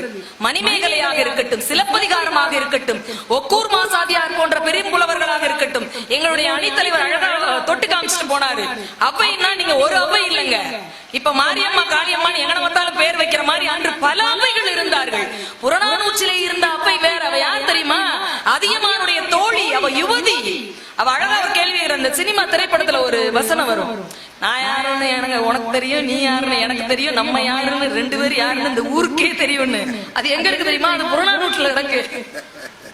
புறநானூற்றில் இருக்கிறது. பரிசு கொடுக்க சற்று காலம் தாழ்த்தினான் என்பதற்காக நெல்லிக்கனி கொடுத்து அந்த அவன்கிட்ட சொல்ற கெத்து பண்ணணுங்க. நீங்க சொல்றதெல்லாம் நல்லதா இருக்கு. இது செல்வாக்குங்க. இன்றைய இலக்கியங்கள் செல்வாக்கு. அது செல்வத்தால் வருவது. அன்றைய இலக்கியங்கள் புகழ் உடையது. புகழ் புனிதமான செயல்களுக்குள்ளே பொதிந்திருக்கிறது. செல்வம் வேறு, செல்வாக்கு புகழ் வேறு, செல்வாக்கு வேறு இல்லையா? அவை சொல்லுகிறாள், கடுமான் தோன்றல் நெடுமான் அஞ்சி தன் அறியலன் கொள் என் அறியலன் கொள். உங்க ராஜாவுக்கு நான் யாருன்னு தெரியாதோ, இல்ல அவனுக்கு அவன் தான் யாருன்னு எனக்கு தெரியாதோ. இது எங்க இருந்து வந்தது தெரியுமா? இந்த திமிரு, இந்த செருக்கு, இந்த தருக்கு எங்க இருந்து வந்தது தெரியுமா? தான் கல்வி கற்றவள் என்றதால் வந்ததால் இந்த தருக்கு. அவள் செல்வாக்கு உடையவள் அல்ல, அவள் புகழ் உடையவள். அதனாலதான் சொன்னா, தன்னறியலன் கொல் என் அறியலன் கொல், அறிவும் புகழும் உடையோர் எத்திசை செலினும். அத்திசை போடா, கையில காசே வேணாண்டா, மண்டைக்குள்ள இருக்கு புத்தி. ஆனா இன்றைய இலக்கியங்கள் எப்படி இருக்கிறது? மூஞ்சிலே கரிவு, முகத்திலே மஞ்சள் பூசி, மூளையிலே கரிபூசும் சமுதாயம். பெண்களை அடக்கி அடக்கி வைக்கிறது. 2 விஷயங்க, 2 விஷயம் தைரியமா பதிவு செஞ்சு போறேன். தொல்காப்பியம் சொல்லுகிறது, அச்சமும் நாணமும் மடனும் என்று 3 சொல்லுகிறது. அச்சம், நாணம், மடம், பயிர்ப்பு. இனியவனுக்கு 10:30க்கு ட்ரெயின். பயப்படாதீங்க. இந்த ஒரே ஒரு விஷயம், 4 விஷயம். நிறைய பேர் கேட்கலாம். அடுத்து வந்த பாரதி போன்ற புலவர்கள் கூட சில நேரம் கோபத்துல கேட்டாங்க, நாணமும் அச்சமும் நாய்களுக்கு தானே வேணும். இல்ல, அந்த நாணம் வேறு, இந்த நாணம் வேறு. அச்சம்னா என்ன தெரியுமா? பயம் இல்லைங்க. அச்சம்னா பெண்ணுக்கு சொல்லிக் கொடுக்கக்கூடிய பாடம். அன்றைய இலக்கியங்கள் அப்படித்தான் பேசின. அது பாடம். அச்சம் என்பது பயம் அல்ல, எச்சரிக்கை உணர்வு. அலாட்டா இருக்கணும் பொண்ணு, எப்பயும் எதுக்கும் தயாரா இருக்கணும்னு அர்த்தம் அந்த அச்சத்துக்கு பொருள். நாணம் என்றால் என்ன தெரியுமா? நாணம் என்பது வெட்கம், அது அழகு. முத கேள்வி கேட்கிறோம்ல, கோவம் தோணி ஃபர்ஸ்ட் வசவு, கொஞ்சம் கூட வெக்கம் இல்ல. கேள்வி என்னது? வெக்கம் இருக்கணும். ஆம்பளையா இருந்தாலும் பொம்பளையா இருந்தாலும் வெக்கம் இருக்கணும். நாணி கோண கூடாது. அதைத்தான் பாரதி சாடினா. அச்சமும் நானும் நாய்களுக்கு வேணும் சொன்னது நாணி கோணுவது. ஒன்னும் தெரியாம வெக்கப்பட்டு கிடக்கு. இது அது இல்ல, பழி வந்து விடுமோ என்று அச்சப்படுதல், அந்த வெட்கம். அச்சம் என்றால் எச்சரிக்கை உணர்வு, நாணம் என்றால் பழி வந்து விடுமோ என்ற பயம். மடம்னா என்னது? மடம்னா முட்டாள்தனமா? இல்ல, ஒரு சொல் பல பொருள். தமிழிலே பெருமை அது. மடம்ங்கிறது பல பொருள் இருக்கு. இந்த இடத்துல மடம்னா என்ன தெரியுமா? முட்டாள்தனம் இல்ல, இளமையின் அர்த்தம் இல்ல. எல்லாம் தெரிந்திருந்தாலும் தெரியாதது போலவே இருக்கக்கூடிய தன்மைக்கு பெயர் மடம். கல்யாணம் ஆகி புது பொண்ணு போது மாமியார் சொல்றா, இதை இப்படி வைக்கணும், ஏற்கனவே தெரியும், அவங்க அம்மா வீட்டுல செஞ்சதானே. உடனே அவன் சொல்றா, அதெல்லாம் எனக்கு ஆல்ரெடி தெரியும் முடியும்னா எப்படி இருக்கும்? பேச்சு சொல்றேன், ஒரு எடுத்துக்காட்டு சொல்றேன். இப்படி தெரிஞ்ச அப்படி சொல்லக்கூடாது. அப்படி சொல்லக்கூடாது. அப்படியாத்த சரிங்கத்தன்னு கேட்டுக்கணும். பெரியவர்கள் சொல்லுகின்ற போது, அனுபவசாலிகள் பேசுகின்ற பொழுது, எல்லாம் தெரிந்திருந்தாலும் எதுவும் தெரியாதது போல அடக்கமாக இருக்குது அறிவினுடைய உச்சம். அறிவை முடிந்து ஞான நிலையினுடைய துவக்கம். இதைத்தான் அன்றைய இலக்கிய இலக்கியங்கள் ஓங்கி ஓங்கி ஓங்கி பேசின இதை உங்களுடைய இலக்கியம் பேச தவறிவிட்டனவே. நான்காவதாக இருக்கக்கூடியது பயிர்ப்பு. பயிர்ப்புன்னா என்னது? அது ஒரு வகையான உடற்பூச்சம். தன்னை தொடுவது யார் என்பது ஒரு தொடுதலில் பெண் உணர வேண்டும்.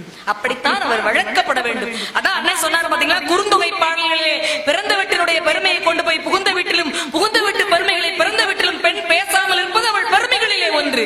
அது இன்னைக்கு இல்லையே அப்படிங்கிறது. உடற்கூச்சம் இருக்கணும். தன்னை தொடுவது தெரிந்தவனா தெரியாதவனா, அல்லது தகப்பனா தமையனா தம்பியா காதலனா கணவனா பாய் பெஸ்டியா என்றெல்லாம் தெரிந்திருக்க வேண்டும். அன்னைக்கு வளைச்சு வளைச்சு சொல்லி கொடுக்குறீங்களா குட் டச் பேட் டச்னு, அதுக்கு பேர பயிர்ப்பு. நீங்கள் அழுது கொண்டிருக்கிறீர்கள், இன்றைய இலக்கியத்திலே பிரச்சனைகளை பேசுகிறீர்கள். பெமினிசம் என்ற ஆங்கில சொல்லினுடைய கலை சொல் பெண்ணியம். பெண்ணியம் என்பதற்கு பொருள் என்ன தெரியுமா? பெண்ணினுடைய பெருமையும் உரிமைகளையும் பட்டியலிடுவது.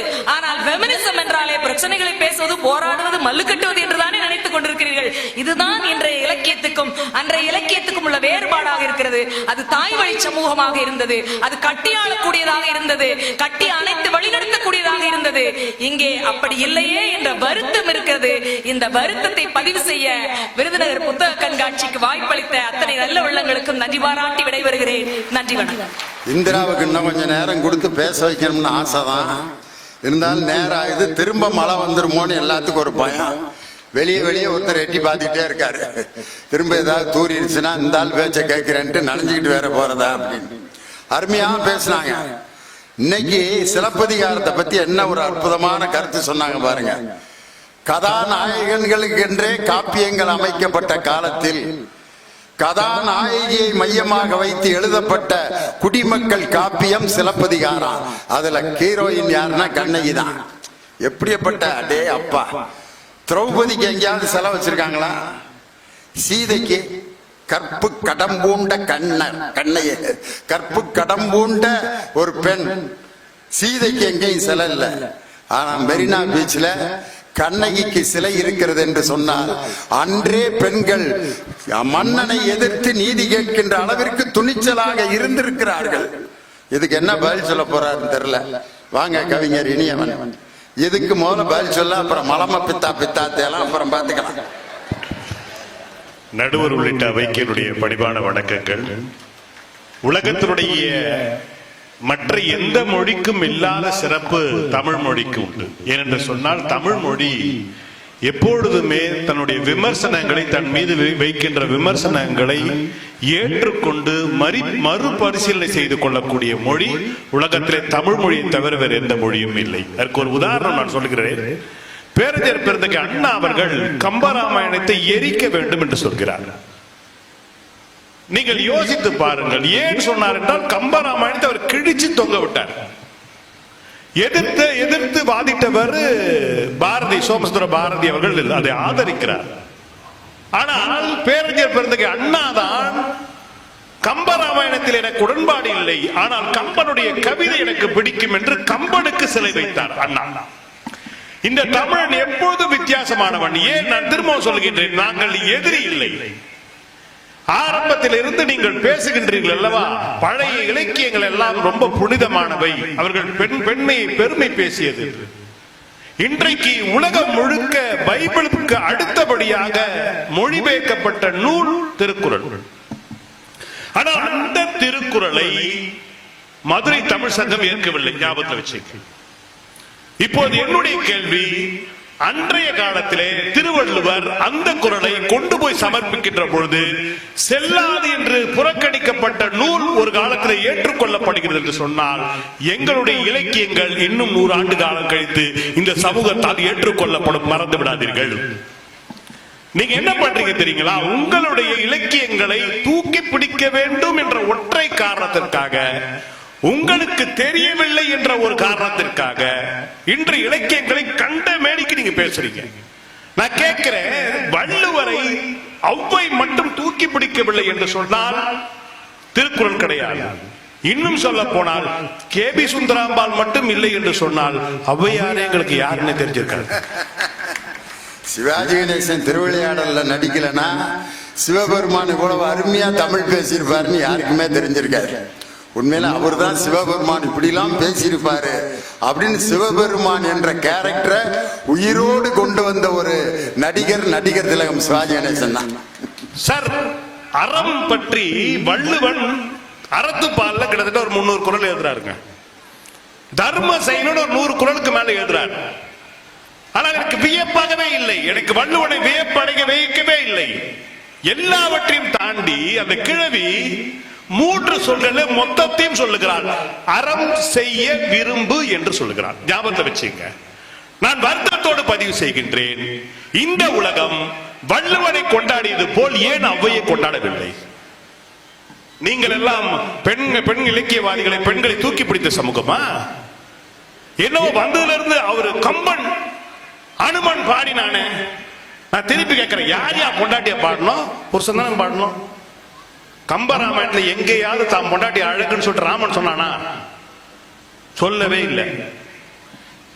அந்த குரங்கு அங்க போய் பார்த்துட்டு வந்து சொல்லுச்சு, பொண்டாட்டி நல்லா இருக்காயா, சௌக்கியமா இருக்கா, ஒன்னும் ஆகல. இதன நான் என்ன சொல்றேன், என்னுடைய மனைவி நான் பாராட்டணுங்க. இந்த பாராட்டுற குணம் காலகாலமாக கணவன் மனைவியை பாராட்டுறதே கிடையாது. இதனாலதான் வாழ்க்கையில பிரச்சனை வருது. பொண்டாட்டி ட்ரெஸ் பண்ணிட்டு வந்தா நல்லா இருக்கிறது சொல்லி தொலைய. ஏன் என்ன உங்களுக்கு என்ன பிரச்சனை? இங்க சொல்றோம், ஆனா ஏத்துக்க மாட்டேங்குதுங்களே. இந்த சேலை உனக்கு ரொம்ப நல்லா இருக்கு, எதுக்கு அடி போடுற அப்படின்னு கேக்குறாங்க. ஏதோ நம்ம ஒரு காரியம் சாதிக்கிறதுக்காக சேலை நல்லா இருக்குன்னு சொன்ன மாதிரி நம்ம சொல்ற பாராட்ட சந்தேகப்படுறாங்களே. அதனாலதான் நாங்க சரி அப்படின்னு விட்டுறது. நடுவர்களே, நான் கூட தான் எங்க வீட்டு வேலைக்காரி கட்டி இந்த புடவையை பாராட்டணும், நல்லா இருக்குமா உனக்கு அப்படின்னு. அப்புறம் தான் தெரியும் என் பொண்டாட்டி கொடுத்த புடவையா அது ரொம்ப நாள் இவ கட்டி இருக்கா. இந்த கூறுகட்டத்தனம் நம்மகிட்ட இருக்கு. இன்றைக்கு கவிஞர்கள் ரொம்ப எளிமையா ஒரு வார்த்தை சொல்றாங்க, பெண்ணை அழகாக பாராட்டுகிறார்கள். அவள் அப்படி ஒன்றும் அழகில்லை, அவளுக்கு யாரும் நிகரில்லை, அவள் அப்படி ஒன்றும் கலரில்லை, ஆனால் அது ஒரு குறையும் இல்லை. சார், நான் என்ன கேட்கிறேன், இந்த சமூகத்துல ஆரம்பத்துல நடுவர் சொன்னாருங்கள, இந்த பாகம் பிரிக்கிறது, இவன் நினைச்சிட்டு இருக்கிறான் சிவப்பா இருந்தா அழகுன்னு நினைச்சிட்டு இருக்கிறான். கிடையாதுங்க. இன்றைக்கும் என்னுடைய மனதிலே நானும் நடுவர் அவர்களும் சாம்பியான்ற ஒரு நாட்டிற்கு போனோம். இன்றைக்கும் என்னுடைய மனதிலே பசுமரத்த அணதி போட்ட அந்த பிரான்சிஸ்கா என்ற அந்த ஏர் ஹோஸ்டஸ் இன்றைக்கும் நிறைந்திருக்கிறார். சார், கண்ணுங்கரையிலுங்க, நான் சத்தியமாக சொல்லுகிறேன். கென்யா ஏர்ல தான் போனோம் நாங்க. ஆனா இனியவனை மட்டும் அந்த ஏர் ஹோஸ்டஸ் அப்படி கவனிச்சிச்சு. நான் என்ன one more bread, no bread அப்படின்னுச்சு. ஆனா அவனுக்கு 4வது பிரெட் கொண்டு வந்து கொடுத்துக்கிட்டு இருந்துச்சு. என்னன்னு பார்த்தா கலர் மேட்சிங் தான். அந்த கலரை பார்த்துட்டு நம்ம ஊருக்காரரு போல இருக்கு அப்படின்ட்டு அந்த ஒரு இனப்பற்று தான். இதுக்காகவா நடுவர் அவர்களை ஒன்றை தெரிந்து கொள்ள, நான் அறிவியல் பூர்வமாக பேசுகிறேன். நம்மோட உடம்புல எங்காவது வெள்ளையா இருந்தா அதுக்கு பேரு தேமல் வியாதி. நம்ம உடம்புல எங்காவது கருப்பா இருந்தா அதுக்கு பேர் மச்சம் ராசி. நான்லாம் உடம்பேர் மச்சமா இருக்கிறவன். இதுல என்ன பிரச்சனை? அவர் கொஞ்சம் கருப்பு கம்மி, நான் கொஞ்சம் வெள்ளை கம்மி, அவ்வளவுதான். சார், உங்க இலக்கியங்கள்ல கம்பராமாயணத்துல எனக்கு இன்னும் பிடிக்காத ஒரு விஷயம் என்ன தெரியுங்களா? ராமன் மனைவியை சந்தேகப்பட்டது. யாரோ 2 பேர் பேசுறதுக்காக பொண்டாட்டியை சந்தேகப்படலாமா சார்? நான் பிராக்டிக்கலா பேசுறேன்.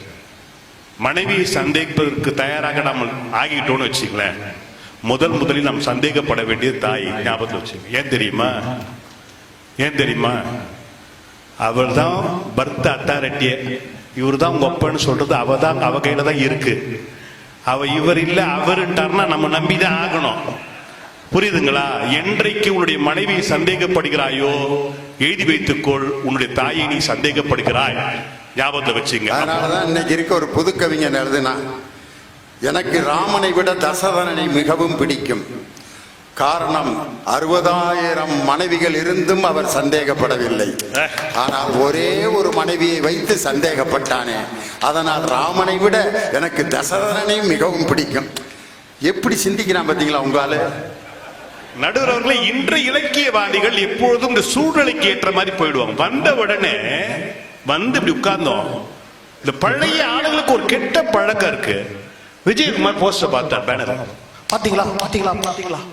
என்ன சுற்றுச்சூழலும் இச்சு வரணும், இச்ச விட்டாங்க. நகநந்தினி இச்ச விட்டாங்க. நான் கேட்கிறேன், விருதுநகர்காரங்களுக்கு தெரியாமலாம் ஒண்ணும் இல்ல. பொது இடத்துல இச்சு வைக்க கூடாது, அவங்களுக்கு தெரியும். அது கூடவா தெரியாது? கல்வியில சிறந்த மாவட்டையா? அது கூட தெரியல. ஆனா பொது இடத்துல அவங்க வச்சு வைக்காம விட்டாங்க. இத போய் ஒரு குற்றமாவே நீங்க பெண்ணை காலகாலமா என்ன பண்றீங்க தெரியுங்களா? பெண் என்பவள் தெய்வம். எதுக்கு? உள்ளத்தின் போய் வைக்கிறதுக்கு. ஆரத்தி காட்டி உள்ளே பெரிய புராணம் சொன்னது மனையறத்தின் வேர். ஏன் வைக்கல பூண் வெய்ய மேல? ஏனென்று சொன்னால் பெண் வெளியே தெரியக்கூடாது. நீங்க பிளான் பண்ணி தானே எல்லாம் பண்றீங்க. பண்ணிட்டு குழந்தை மாதிரி மூஞ்ச வச்சுட்டு அப்படி உட்காந்து நாங்க ஏதோ பண்ற மாதிரி. நான் என்ன கேட்கிறேன், மகாபாரதம் காப்பியம் இருக்குல்ல, துகில் உரிச்சா இல்லையா? ஒன்றே ஒன்று கேட்கின்றேன். ஒரு தகப்பனாக, ஒரு பெண்ணை பெற்ற தகப்பனாக, ஒரு பெண் கூட பிறந்த தமையனாக, ஒரு பெண் பெற்ற பிள்ளையா நான் கேட்கிறேன், அந்த சபையில துகில் உரிக்கின்ற போது அத்தனை ஆண்கள் இருந்தீங்களே, உங்க யாருக்குன்னு அம்மா ஞாபகம் இல்லையா? உங்க யாருக்கு உங்க அக்கா தங்கச்சி ஞாபகம் இல்லையா? இது ஏங்க ஒருத்தனும் எழுதல? அட சரி வேண்டாம் சார், எங்க நடுவர் வாத்தியாரு இல்லையா, அவங்க 2 பேரும் டீச்சர் தானே. இந்த துகில் உரிச்சான்ல துச்சாதன, அவனுடைய 3 வாத்தியார் உள்ளதான உட்கார்ந்துருந்தானுங்க. எழுது சொல்லீர் ஒரு அறை விட்டு, ஏண்டா நான் நடத்தின பாடம் வேஸ்ட் ஆடான்னு ஒருத்த அறை விட்டானா? நீங்க இது எல்லாம் கண்டிக்காம துகில் உரிப்பாரா கடவுளும் அதெல்லாம் வேணாம், மனிதன் வர வேண்டும். நாங்கள் இயல்பாக பேசிக் கொண்டிருக்கின்றோம். உடனே சொல்றாங்க, சங்க இலக்கியங்களை பார்த்தீர்கள், கணவன் மனைவியிடம் சொன்னாலாம், என்னன்னு, எனக்கு தொழுநோய் வந்து விட்டது, என்னை கூடையில் வைத்துக் கொண்டு போ என்று சொன்ன உடனே சாவித்திரி கூடையில் வைத்துக் கொண்டு போனாலாம். நான் என்ன சொல்கின்றேன், மிதிக்க வேண்டிய இடத்தில் ஒரே மிதி மிதித்தால் ஒழுங்கா வீட்டுல இருப்பான். நீ நடத்தது அப்படி நடத்ததை விட்டுட்டு நீங்க பெண்களுக்கு என்ன பெருசான பாடம் நடத்திருக்கீங்க? பெண்ணை எப்ப பார்த்தாலும் போக போறோம். கண்ணகி எதற்காக வருத்தப்பட்டான் தெரியுமா? எதுக்கு வருத்தப்பட்டான்? தானம் கொடுக்கின்ற பொழுது கணவன் மனைவியாகத்தான் சேர்ந்து கொடுக்கணுமா? அப்படின்னா அர்த்தம் என்ன? அவளா இண்டிவிஜுவலா டிசிஷன் எடுக்கக்கூடாது. ஒரு பிச்சைக்காரனுக்கு சோறு போடுறது கூட மனைவி பண்ணக்கூடாது என்பதை உங்கள் இலக்கியங்கள் சொல்லி இருக்கிறது. சார், நான் இப்ப வரும் பொழுது ஒரு கவிதை படித்தேன். டைரக்டர் சீனு ராமசாமியோட அவர் எழுதியிருக்காரு ஒரு ஸ்கூல் பிள்ளைய பத்தி. அடுக்கலையில் அவளோடு சேர்ந்து வீட்டை துடைக்கின்றது கிழிந்த பள்ளி சீருடை. நீங்க நல்லா யோசிங்க. அப்ப அந்த பொண்ணு பள்ளிக்கூடம் போயிருக்கா, அவளுக்கு கவர்மெண்ட் யூனிஃபார்ம் கொடுத்திருக்கு, இப்ப பள்ளி கூட போகல. அவளை நிறுத்தியது யார்? தமிழ்நாட்டில் சமீபத்தில் தமிழ்நாட்டுடைய கல்வித்துறை அமைச்சரை முதலமைச்சர் கூப்பிட்டார். இந்த இடைநிறுத்தல் அப்படின்றாங்க இல்லைங்களா, இடைநிறுத்தல் பள்ளிக்கூடம் போகாம எவ்வளவு பேர் கணக்கு பண்ணு, அந்த லிஸ்ட் போன் நம்பர் எனக்கு வேணும்னு சொல்லிட்டு முதலமைச்சரே போன் பண்ணி கேட்கிறாரு, ஏன் ஸ்கூலுக்கு வரலன்னு சொல்லிட்டு. நீங்க ஞாபகத்தில் வைத்துக் கொள்ளுங்கள், பிள்ளைகள் பள்ளிக்கூடத்துக்கு போக வேண்டும். ஆனால் இன்றைக்கு செய்தி என்ன தெரியுங்களா? தருமபுரி பக்கத்துல 13 வயசு குழந்தைக்கு ஊரே சேர்த்து கல்யாணம் பண்ணி வச்சிருக்காங்க. அந்த குழந்தை பிரசவத்தில் செத்து போயிருக்கு. அப்ப இன்னும் கூட நாங்கள் ஓடிக்கொண்டு, நீங்க ஏன் அவலங்களை சொல்லுகிறீங்களா? அவலங்களை, ஆமா அவலங்களை தான் சொல்லணும், யதார்த்தங்களை தான் நாங்கள் சொல்லணும், கஷ்டங்களை தான் நாங்கள் சொல்லணும். சும்மா கட்டிய பெருமையா பெருமையா பெருமையா வீண் பெருமையாக தயவு செய்து பேசாதீங்க. நடுவர் அவர்களே, ஒன்றை சொல்லி நான் நிறைவு செய்கிறேன். நடுவர் அவர்களே, உங்களுடைய வீட்டிலே உங்கள் அம்மா செய்த குறைந்தபட்ச குழம்பு என்ன குழம்பு? குறைந்தபட்ச குழம்பு. அது என்ன குறைந்தபட்ச குழம்புனா? எங்க வீட்டுல 10 பிள்ளை, எங்க வீட்டுல அண்டால தான் குழம்பு வைப்பாங்க.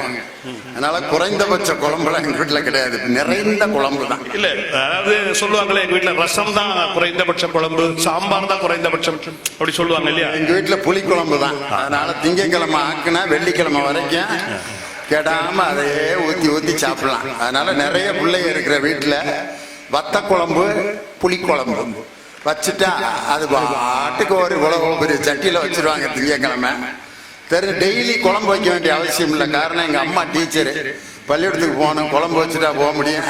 திங்கக்கிழமை ஆக்குனது தான். அதனால எங்க வீட்டின் குறைந்தபட்ச குழம்பு புளிக்குழம்பு.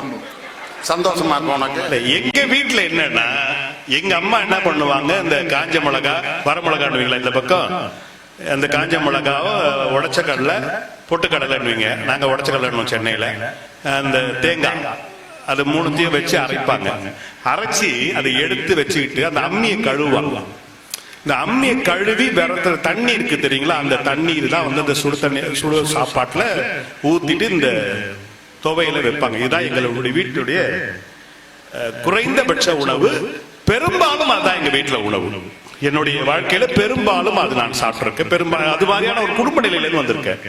இந்த சீனு ராமசாமி என்ற இயக்குனர் தன்னுடைய கவிதையில் எழுதுறாரு, நீங்க சொல்றீங்களே இன்னைக்கு எதுன்னு சொல்லிட்டு, சார் படிச்சோம்னா யதார்த்தம் சொல்லணும். அவர் சொல்றாரு, குழம்பு வைக்காத காசு இல்லாத நாட்களில் உன் முகம் சுழித்த என்னிடம், இப்ப எனக்கு கோவப்பட்டிருப்பேன், நான் இதே நாள் தான் கோவப்பட்டிருப்பேன், என்னமா இது கூட இல்லைன்னு சொல்லிட்டு, உன் முகம் சுழித்த நாட்களில் நாமும் நல்லா இருப்போம்டா என்ற சொற்களை சோற்றில் ஊட்டி வளர்த்தவள் என் தாய் என்று சொன்ன போது சத்தியமாக சொல்கிறான், தேம்பி தேம்பி அழுது. இது யதார்த்தம். நீங்கள் கற்பனைகளை கண்ணகி அப்படியே கடவுளாக மாறினா எனக்கு இல்ல, எங்க அம்மா சொன்ன யதார்த்தத்தை இன்றைக்கு ஒரு இலக்கியவாதி சொல்லுகிறார். நண்பர்களே, வள்ளுவன் எழுதுகிறான் ஒரு வார்த்தையை, பெண்ணின் பெருதக்கையா உள்ள பெண்கிட்ட என்னடா பெருசா இருக்கு, கற்பெண்ணும் திண்மை உண்டாக பெரிய கற்பை விட என்ன பெருசா இருக்கு. நான் சொல்லுகின்றேன், பெருமையாக சொல்லுகின்றேன், நாளை சென்னையிலே மெரினா கடற்கரையிலே விமான சாகசங்களை நிகழ்த்த போகின்றது 2 பெண் அதிகாரிகள் என்பதை வள்ளுவனுக்கும் சேர்த்து இந்த உலகத்திற்கு சொல்லுகின்றோம், தைரியமாக பிரகடனப்படுத்துகின்றோம். நண்பர்களே, உங்களுடைய புகழ்ச்சி இல்லை, யதார்த்தங்களை சொல்லக்கூடிய இந்த கால இலக்கியங்கள் ஒரு காலம் போற்றப்படலாம். அன்றைக்கு நம்முடைய இந்திராவும் அவர்களும் விஜயகுமார்களும் வயதான மாதிரி உட்கார்ந்து கொண்டு அவருடைய பேரனும் பேத்தியும் இதே மேடையில் நின்று கொண்டு அந்த காலத்து இலக்கியங்களுக்கு வக்காலத்து வாங்குவார்கள். அன்றைக்கு லியோனியனுடைய பேரன் கண்டிப்பாக இந்த மேடையில் உட்கார்ந்து கொண்டு தீர்ப்பு சொல்லுவான் என்று கூறி வாய்ப்பளித்த நல்ல உள்ளங்களுக்கு நன்றி பாராட்டி விடைபெறுகிறேன். நன்றி, வணக்கம். லியோனி பேரன்னு பட்டிமன்றம் தான் பேசணுமாயா? லியோனி பேர ஒரு கலெக்டர் ஆக கூடாதா? ஜெயசீலை மாதிரி என்னையா என் பேரனையும் பட்டிமன்றம் நடுவர் ஆக்கிட்டு உட்காந்துட்டார். உண்மையிலே ரொம்ப அருமையான ரசிகர்கள். உண்மையிலே இங்க இருக்கிற ரசிகர்களை விட அந்த மரத்தடியில ஒரு 10 பெண்கள் உட்கார்ந்து அங்க அவங்க சிரிக்கிறது இங்க எனக்கு கேக்குது. அவங்க எல்லாம் உண்மையிலே அற்புதமான ரசிகர்கள். அவங்களுக்கு உண்மையிலே என்னுடைய மனமார்ந்த வணக்கம். ஏன்னா ஒரு காலத்துல என்ன பாடி வச்சாங்க, பொம்பளை சிரிச்சா போச்சு, புகையில விரிஞ்சா போச்சுன்னு. நானும் எங்க அபார்ட்மெண்ட்ல வாக்கிங் வருவேன், ஏத்தாப்புல பிள்ளைய வரும், சிரிச்சா சிரிக்காதுங்க, சிரிச்சுட்டா அப்புறம் நம்மள என்ன நினைப்பாங்க வேற மாதிரி. அது சிரிக்க கூடாதுன்றது அப்படி ஒரு கட்டுப்பாடு மாதிரி ஆயிடுச்சு. ஆனா வாய் விட்டு மனம் விட்டு சிரிக்கிற அங்க சிரிக்கிற ஒலி மேடைக்கு கேக்குது அப்படின்னு சொன்னா, NSK விரும்பிய சமுதாயம் இந்த விருதுநகர்ல உருவாகி விட்டது. அவர் தான் சொன்னாரு, சிரிப்பு அதன் சிறப்பை சீர்தூக்கி பார்ப்பதே நமது பொறுப்பு, மனம் கருப்பா வெளுப்பா என்பதை எடுத்து காட்டும் கண்ணாடி சிரிப்பு. அதை விட எனக்கு அவர் சொன்ன வரிகள்ல இதுதான் ரொம்ப பிடிக்கும். சிந்திக்க தெரிந்த மனித குலத்திற்கே சொந்தமான கையிருப்பு, வேறு எந்த ஜீவராசிகளும் செய்ய முடியாத செயலாகும் இந்த சிரிப்பு. சிந்திக்க தெரிந்த மனித குலத்திற்கு சொந்தமான கையிருப்பு சிரிப்பு. சந்தோஷமா சிரிங்க. நாளைக்கு யாரை பார்த்து வேணாலும் சிரிச்சுக்கிட்டே இருங்க. உங்களுடைய பர்சனாலிட்டி பயங்கரமா லோட் ஆகும். சில பேர் இழிச்சா பையன் சொல்லிடுவாங்க, சிரிச்சு போச்சுரா பொழப்புன்னு சொல்லுவாங்க. அதெல்லாம் பழைய காலம். A smile wins thousands of the heart in one single minute அப்படின்றான். ஒரு அழகான சிரிப்பு 1000 இதயங்களை கொள்ளையடிக்கும் ஆற்றல் உள்ளதுன்னா, சிந்திக்க தெரிந்த மனித குலத்திற்கு சொந்தமான கையிருப்பு, வேறு எந்த ஜீவராசிகளும் செய்ய முடியாத செயலாகும் இந்த சிரிப்பு. எங்கேயாவது 4 எருமை ஜோக் அடிச்சுட்டு சிரிச்சுட்டு போகுதா?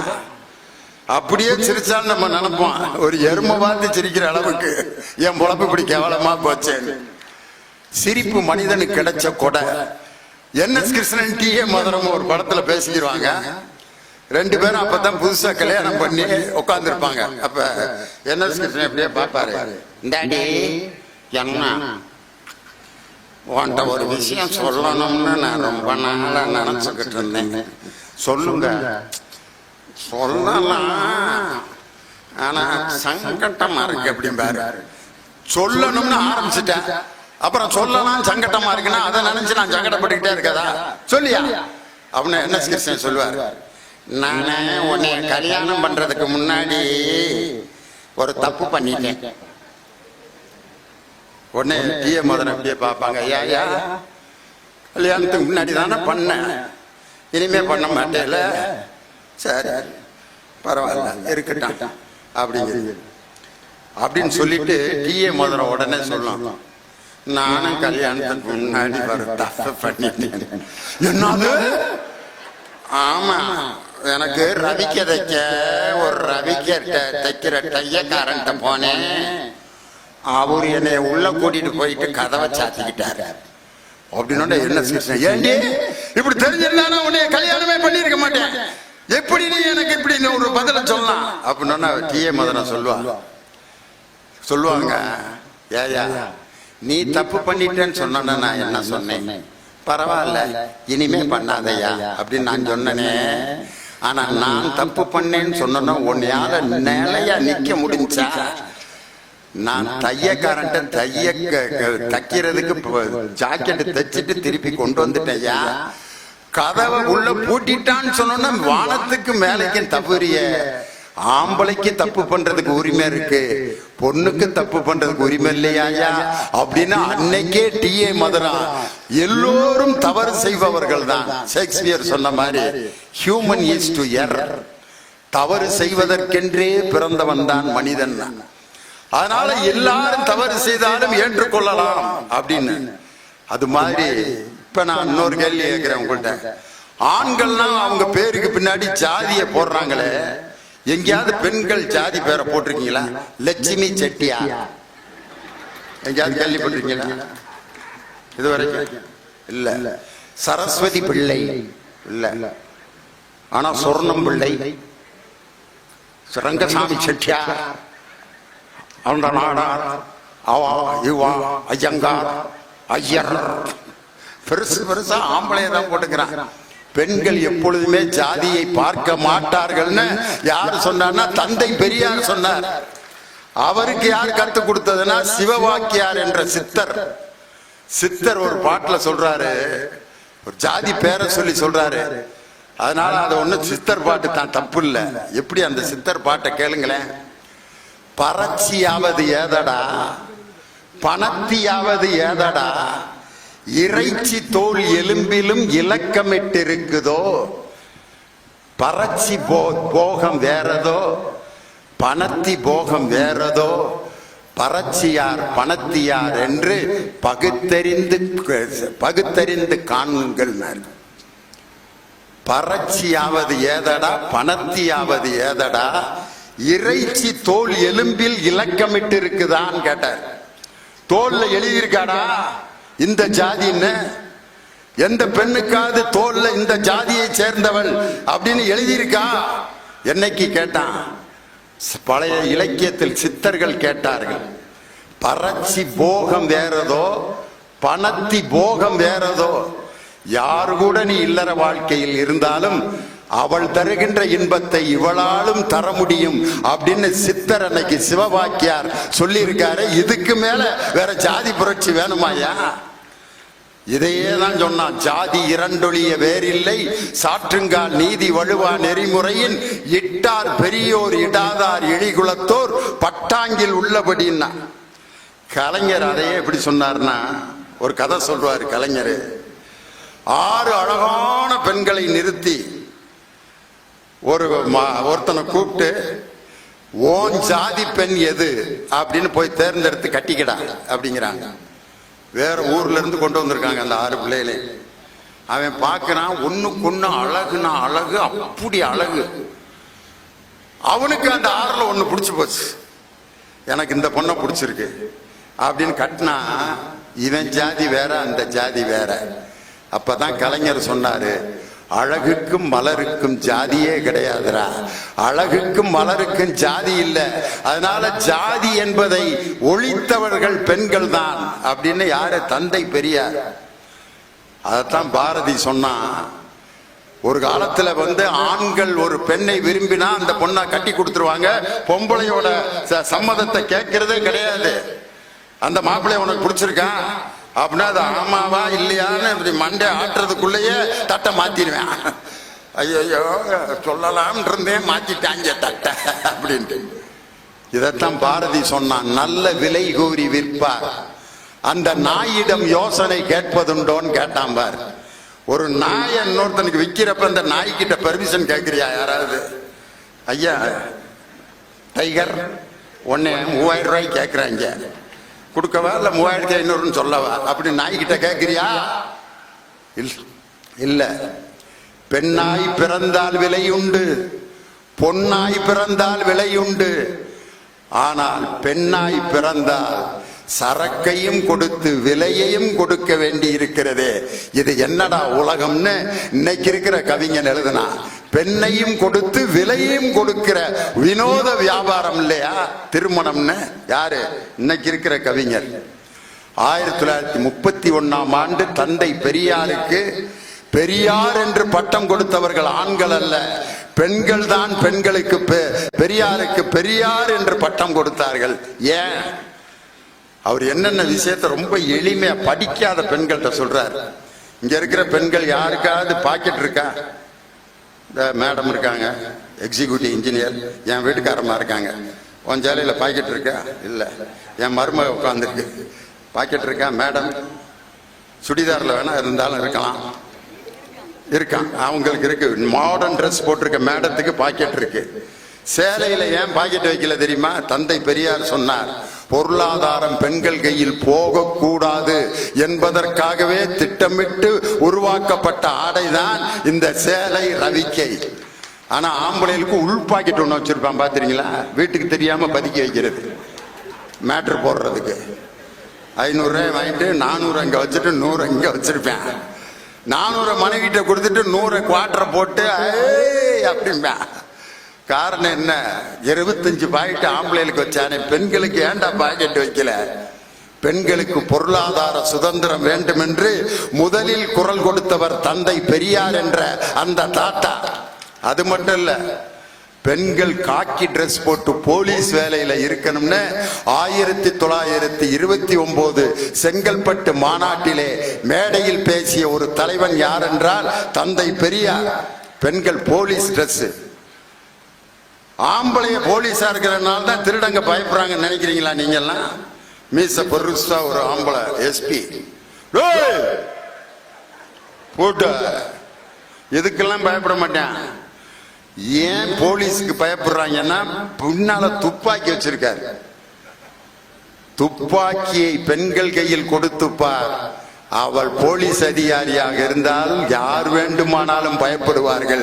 காக்கி டிரெஸ் ஆம்பளை போட்டிருக்கான்றதுக்காக பயப்படல, அவள் கையில் ஆயுதம் துப்பாக்கி இருப்பதால் தான் பெண்களை போலீஸ் அதிகாரியாக இருந்தாலும் பயப்படுவார்கள் என்று சொன்னவர் தந்தை பெரியார். அதனால பெண்களுக்கு பாக்கெட் வை, அவங்களுக்கு சொத்துல பங்கு கொடு, அவங்களுக்கு போலீஸ் அதிகாரியா கொண்டு வா. இன்னைக்கு ஒரு 10 ஆம்பளைங்க அவங்க கீழே ஒர்க் பண்ற எஸ்பிக்கு அம்மா அப்படின்னு ஒரு சலிட்டு வைக்கிறான் பார். இதுதான் தந்தை பெரியார் கண்ட ஒரு மாபெரும். இது ஆண்களை அடிமைப்படுத்துகின்ற செயல் அல்ல, எல்லோரும் சமமாக வாழ வேண்டும் என்பதற்காக குரல் கொடுத்த இலக்கியம். அன்றைய இலக்கியம் நமது சித்தர்கள் பாடல் கொன்றை வேந்தன். அதுல எல்லாம் ஒரு சில பாடல்கள் இருக்கலாம். ஔவையார் சொல்லியிருக்காங்க, தையல் சொல் கேளேல், பொம்பளைய பேச்ச கேட்காத. அன்னைக்கு அப்படி இருந்திருக்காங்க பொம்பளை எல்லாம், ஒன்னும் தெரியாம படிக்காம ஏதாவது சொன்னா ஏதாவது அறிவு கட்டதனமா பேசி இருந்திருக்காங்க. அதனால தையல் சொல் கேளேல் அப்படின்னார். ஆனா பாரதி சொன்னான், தையலை உயர்வு செய். தையல் சொல் கேளேல் என்ற ஔவையாரின் ஆத்துச்சீடுக்கு எதிர் ஆத்துச்சூடி சொன்னவன் பாரதி. தையலை உயர்வு செய் அப்படின்னு சொன்னான். அதனால ஒரு பெண்ணை உயர்வு செய்தது அன்றைய இலக்கியமா இன்றைய இலக்கியமா? பெண்கள் இன்னைக்கு எவ்வளவு தூரம் வாழ்க்கையில் அவர்கள் இருந்த இருப்பு எப்படி, இன்னைக்கு இருக்கக்கூடிய இருப்பு எப்படி? 1930வது ஆண்டுக்கு முன்னாடி வாக்குரிமை கிடையாது பெண்களுக்கு. நீதி கட்சி என்ற கட்சி தான் முதலில் வாக்குரிமை பெண்களுக்கு வாங்கி கொடுத்தது. அதை முதலில் முன்மொழிந்தவர் WPA சவுந்தரபாண்டியன் என்ற அந்த நீதி கட்சி தலைவர் தான் பெண்களுக்கு வாக்குரிமை வேண்டும் என்று போராடினார். வாக்குரிமையே இல்லாத பெண்கள் இன்னைக்கு எப்படி ஆயிட்டாங்க? ஒரு காலத்துல பஸ்ல ஆண் பெண், இன்னைக்கு எழுதி போட்டிருக்கான் ஆண்கள் பெண்கள். அந்த காலத்துல நான் ஒரு இடத்துல பட்டேன் பாடு. யூனிவர்சிட்டிக்கு போயிட்டு இருக்கேன், மதுரையில இருந்து யூனிவர்சிட்டி பஸ்ல, டவுன் பஸ்ல. ஆண்கள் சீட்டு பூரா பிள்ளைப்பா இருக்கு, பெண்கள் சீட்ல ஒரு அம்மா உட்கார்ந்து இருக்கு, ஒரு சீட்டு காலியா இருக்கு. அந்த அம்மாவுக்கு ஒரு 50 வயசு இருக்கான். அப்படியே ஒரு மாதிரி அள்ளி முடிஞ்சுட்டு இப்படி உட்காந்துருந்துச்சு. சரி நம்ம அக்கா மாதிரி இருக்குன்ட்டு நான் படக்குன்னு உட்காந்துட்டேன். ஆர்ப்பாட்டம் பண்ணுச்சு பாரு அந்த அம்மா.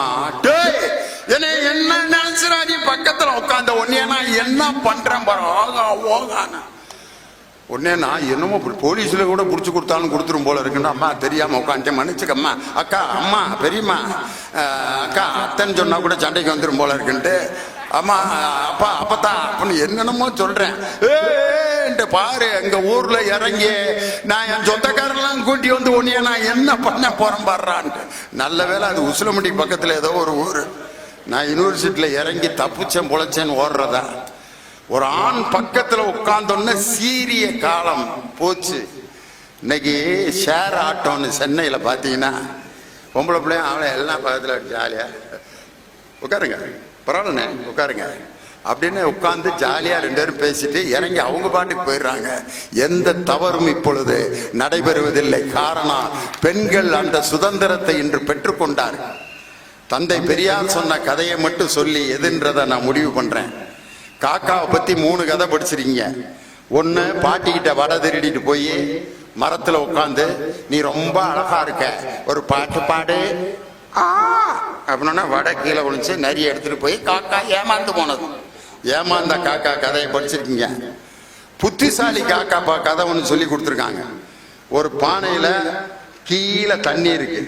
காக்கா வந்து தண்ணி குடிக்க வந்திருக்கு. அதுக்கு தண்ணி எட்டலை. கல்லெல்லாம் எடுத்து போட்டு போட்டு நீர் மேலே வந்தவுடன் குடித்து விட்டு சென்றது புத்திசாலி காக்கா. பெரியார் ஒரு காக்கா கதை சொன்னார். ஒரு காக்கா சோறு கிடைச்சா எல்லா காக்காயும் கூப்பிட்டு சாப்பிட வைக்கும். செத்த எலி கையில கிடைச்சா மட்டும் காக்கா எல்லாத்தையும் கூப்பிடாது. அந்த எலியை தூக்கிட்டு பறந்துகிட்டே இருக்கும். ஒரு இடத்துல உட்காரு நாய் மற்ற காக்காலாம் கொண்டா கொண்டா கொண்டான்னு சண்டை போடும். நாய் கடிக்க வருது, அந்த எலி எனக்கு கொடு அப்படின்னு. அந்த காக்கா எலியை கொண்டுட்டு எங்கெங்கயோ ஓடுது. அந்த எலி இருந்து காக்கா விடுபடவும் முடியல. அந்த எலியால காக்காக்கு பிரச்சனை. பார்த்துச்சு காக்கா. அந்த செத்த எலியை கீழே போட்டு சுதந்திரமாக அந்த காகம் பறந்தது. மூட நம்பிக்கைகள் என்ற செத்த எலியை நீங்கள் எப்போது பெண்கள் தூக்கி எறிகிறீர்களோ அப்பொழுதுதான் சுதந்திர வானத்தில் நீங்கள் பறக்கலாம் என்று தந்தை பெரியார் ஒரு காக்கா கதை சொன்னார். பார்த்தீங்களா? இன்று அந்த காக்காய் கதை தான் பெண்களை உயர்வு செய்து இன்னைக்கு பாத்தீங்கன்னா பெண்களுக்கு மாதம் 1000 ரூபாய் புதுமை பெண் என்ற அந்த மாதம் 1000 ரூபாய் மகளிர் உரிமை தொகை.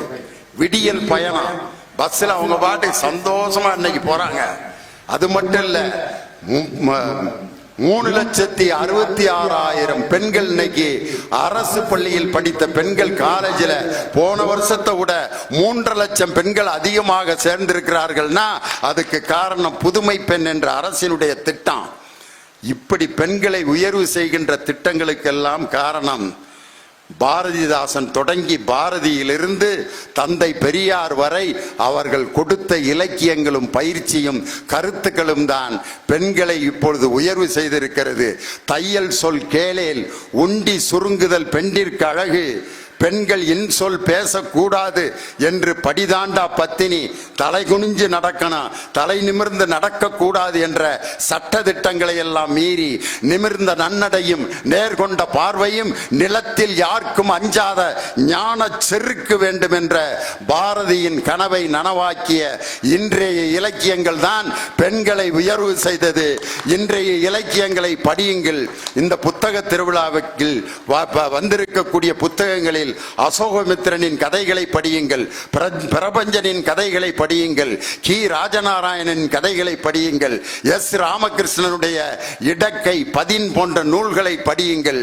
இன்றைய இலக்கியங்கள் பெண்களை உயர்வு செய்தது எப்படி என்பதை தெரிந்து கொள்வீர்கள் என்று சொல்லி இந்த அருமையான புத்தக திருவிழாவை துவக்கி வைத்து பெருமை சேர்த்த இந்த மாவட்டத்தினுடைய அமைச்சர், வருவாய்த்துறை மற்றும் பேரிடர் மேலாண்மை துறை அமைச்சர், அன்பிற்கும் மரியாதைக்கும் அருமை அண்ணாச்சி KKSSR ராமச்சந்திரன் அவர்களுக்கும், நிதித்துறை அமைச்சர் அருமை தம்பி தங்கம் தென்னரசு அவர்களுக்கும், இந்த புத்தக திருவிழாவை வெற்றிகரமாக நடத்தி கொண்டிருக்கக்கூடிய மாவட்ட ஆட்சித்தலைவர் எங்கள் அன்பு சகோதரர் விரைந்து பணியாற்றும் தீபா ஜெயசீலன் அவர்களுக்கும் என்னுடைய மனமார்ந்த வாழ்த்துக்களை சொல்லி விடைபெறுகிறேன். நன்றி, வணக்கம்.